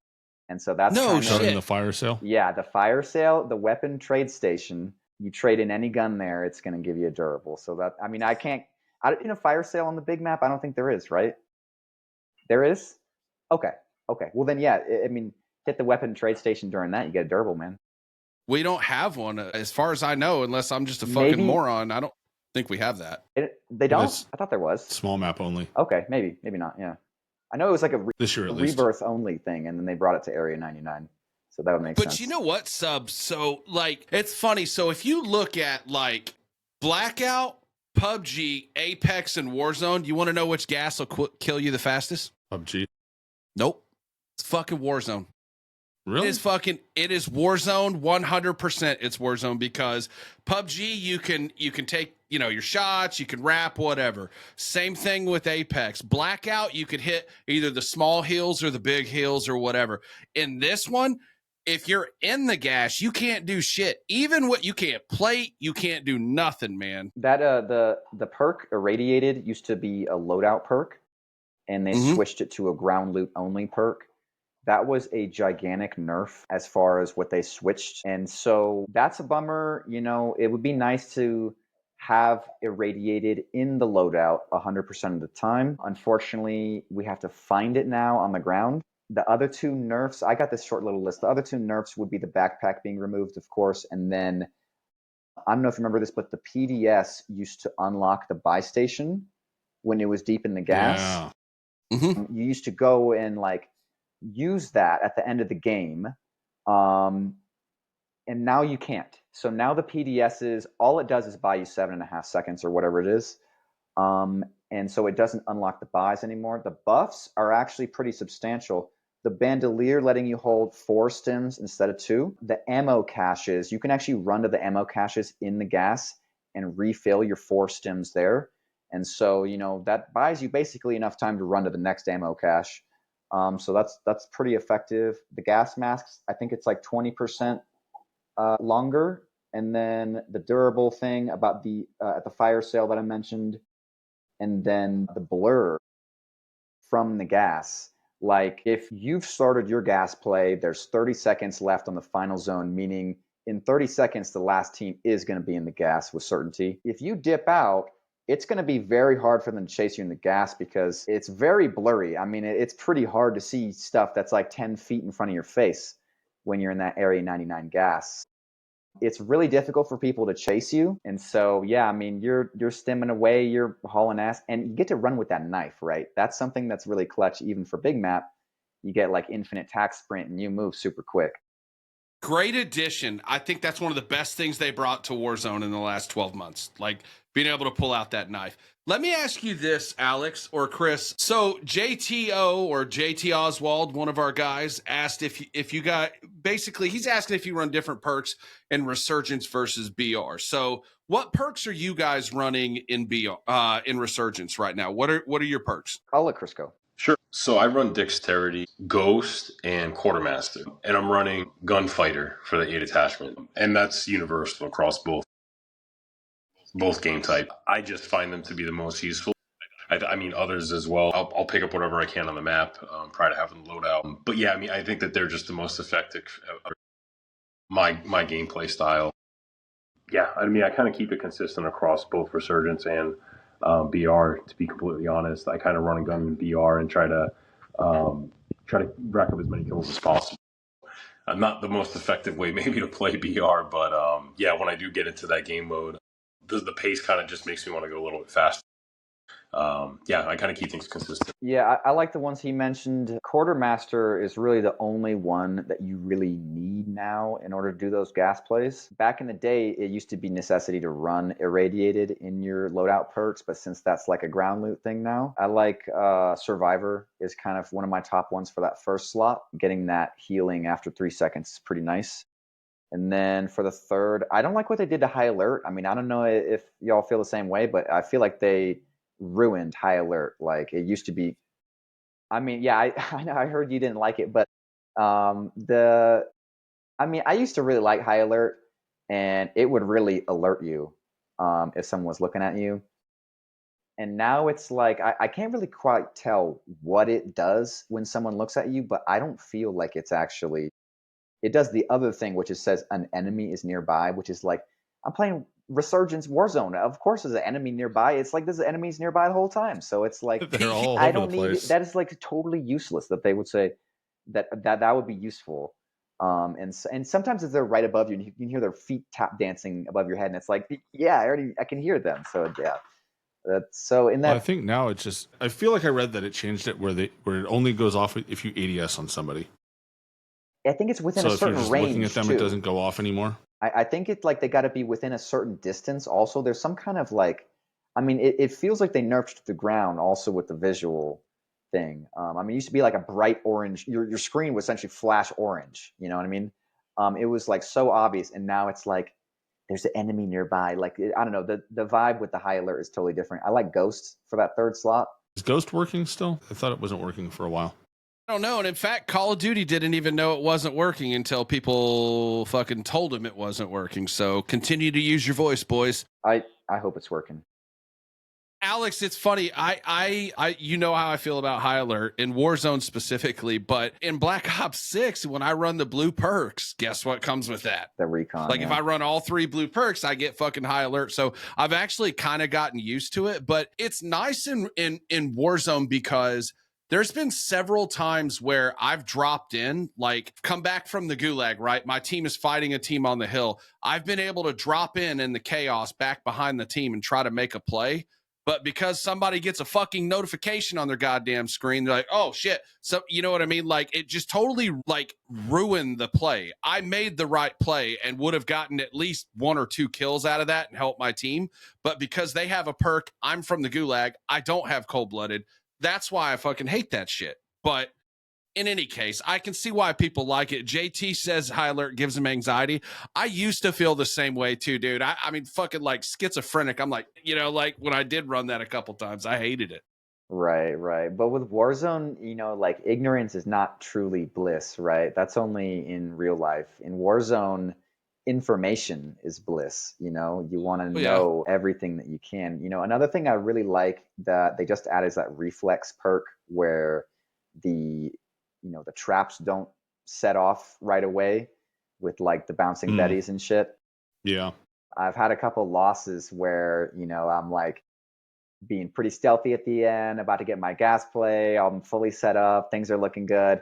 And then boom, I step on like three bouncing betties at the same time. Yeah. And I just like, in that moment, I'm like, it doesn't even matter if I have a self revive. I'm just like completely screwed right now. And so like, Well, yeah, and that's one of the changes too, is that you can lay down 3 equipment. right. Right. So before it was only 2. You put down 2 and you put down a third one, and the first one you put down blows up. And so now you can put down all 3. And so it really changed the way you can hoard up, and hole up on places. Right, exactly. For sure. I mean, for those of you who can play. For the rest of us, it's just watching on Twitter. Shut up, number 2.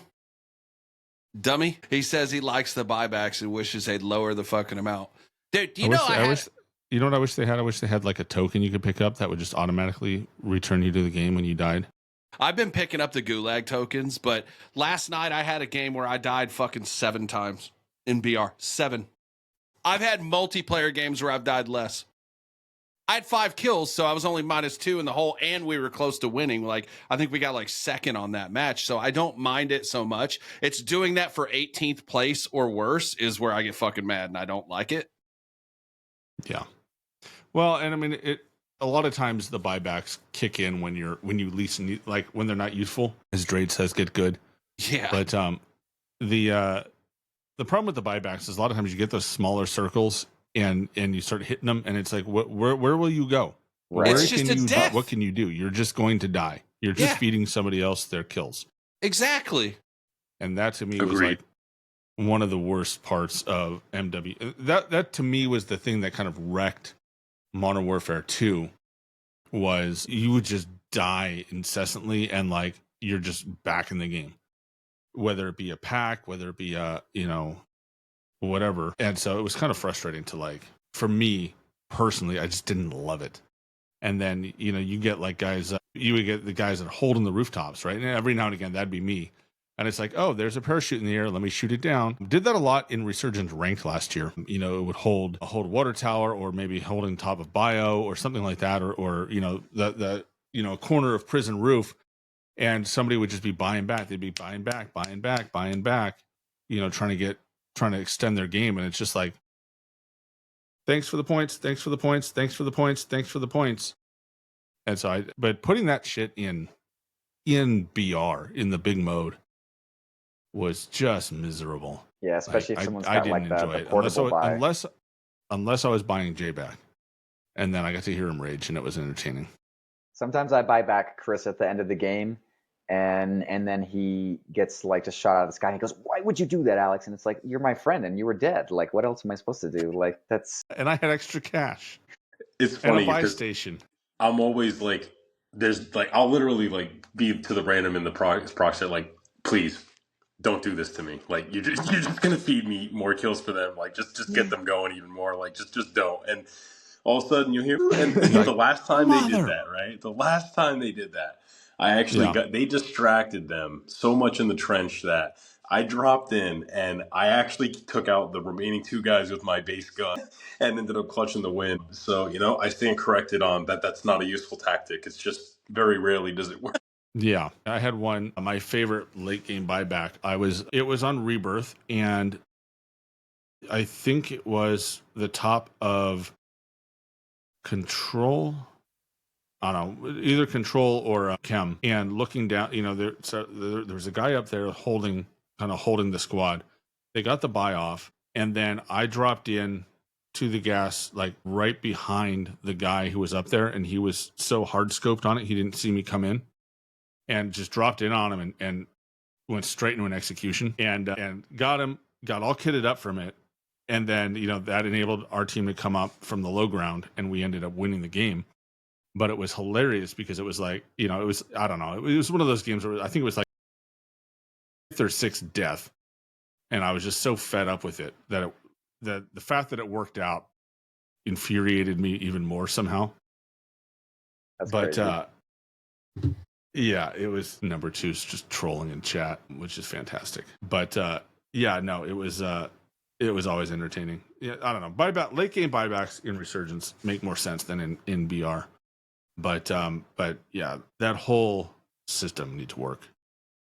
Got to be able to get to the ground in one piece. You shouldn't be. It's the conflating the two modes, right? Like you have resurgence, right? Like where all of the ways to come back make sense, right? Like for what you're doing there. But like for a traditional BR, that's which Warzone is not. It's not anywhere fucking close. But for what's supposed to be a BR, like having all those ways to come back, and the great thing about it is that enough people actually mention that we don't like it, that they made it a point to fix the big map and take out a lot of the cheese. They took out a lot of the cheese. So now the redeploy flares are less likely. You're not getting the, the redeploy packs. Like I don't see those on the ground anymore. The buybacks are still 3,000, which I think is kind of silly. I would like to see them more up around 4 or 4,500, whatever it was for Verdansk. I can't remember if it's 4,000 or 4,500, but I would like to see that increased a little bit, and then maybe reduce the cash flow on the ground a little bit. Like we're walking around a lot of times like $30,000, dude. That's crazy. I'm pretty sure it was $3,000. I don't think the buybacks have changed much.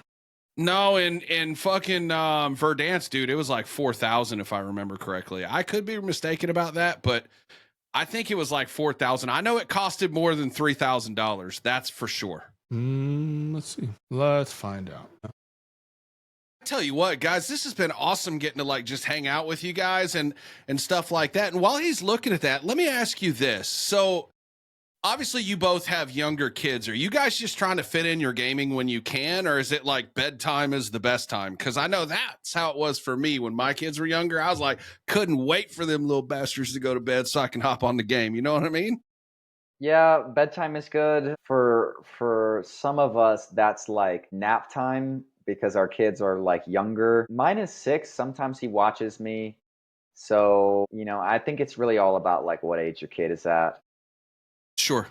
But it's difficult sometimes. Some of us prefer mornings, some of us prefer evenings, and so yeah, it's kind of difficult to get like all 4 of us in one spot at the same time. But when we do, it's a good time. I mean, obviously we're not like making a penny off of our channel or anything, and so we just really like getting dubs, and we're gonna keep giving it our best, and we're hoping to hit 1,000 soon. Love it. Yeah, for me, it's bedtime's the best time. When I do have break from work, I work in a global company, have to deal with teams in APAC, in Europe, things like that. I have some wanky workouts, which is, for me, I enjoy that because it allows me some luxuries that some other people don't get. Every once in a while, I'll have the occasional, 3 or 4 hour block in between the day, or, just an hour to break from work and take my lunch and get on the game.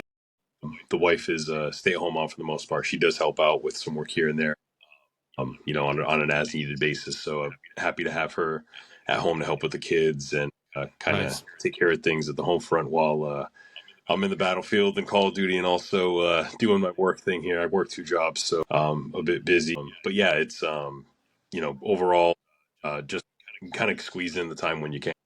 So, Chris, are you? So, who manages the Warzone Dads account on Twitter? We kind of both use Twitter, right, Chris? I mean, I do a lot of the YouTube stuff, but I think Chris and I both use the Twitter equally, I would say. Yeah. Okay. Pretty much. Do you guys have? So you don't have individual ones? No, we've just got that one group account. Okay. So yeah. I do have an individual Twitter, but I've used it very loosely. It's really just to get the tag for the gamer tag. I don't really post much on there individually. Okay. Awesome. Well, the reason why I was asking is just because, we've had such a great fucking conversation with you guys tonight. It's funny. I'm like, yeah, this will probably be about an hour and a half, hour and 40 minutes. And here it is, 2.5 hours. And bro, I could literally keep going, but I also know it's dinner time for my guy here. He's out in Cali, so he's hungry as hell, I'm sure. But getting a little hungry. Not gonna lie. Guys, it's been fucking awesome visiting with y'all and everything. And we appreciate it if y'all do listen to the podcast and everything. And we will definitely be promoting your YouTube channel. So Sub is very good about putting all the links in the uploads and stuff like that, because this is going to go on all of our stuff too. Awesome. Yeah. So I think we'll put this on. I think this one will go on New Year's Day. This will be our first of the year upload. Okay. Awesome. And then I think we have a standard episode tomorrow. Yep. Do we have one, Jay? We get to turn around and do this shit again first thing in the morning, but it's been fun for sure. Yeah, it's been a blast. So we'll get that up. We'll get you shared. All your YouTube channel, everything. We'll go out with it. So if you're tuning in, appreciate it. Before I let everybody go, shut the fuck up, Jay. Just because you remember it was $4,500 and my memory's getting rusty. Kiss my ass. Rights. It was. It was $4,500. It was $4,500. 50% more. Yep. So, but yeah, no, I've appreciated having you guys on. We had a great time. If you guys want to play games, add me once they update it and I can actually play the fucking game. Always looking for guys to play Resurgence with you. We'll do both. We'll play a big map with you guys. You guys play Resurgence with us. And we can exchange the Activision IDs in the DM there. So offline. Pleasure meeting y'all. And really had a great time with y'all. So I'm gonna run the outro and then just hang on there for a few minutes while it sorts through the uploading process. All right. Yeah. Thanks, you guys. It's been great. All right, and we'll catch you all on the next one. Most definitely. Take care, guys.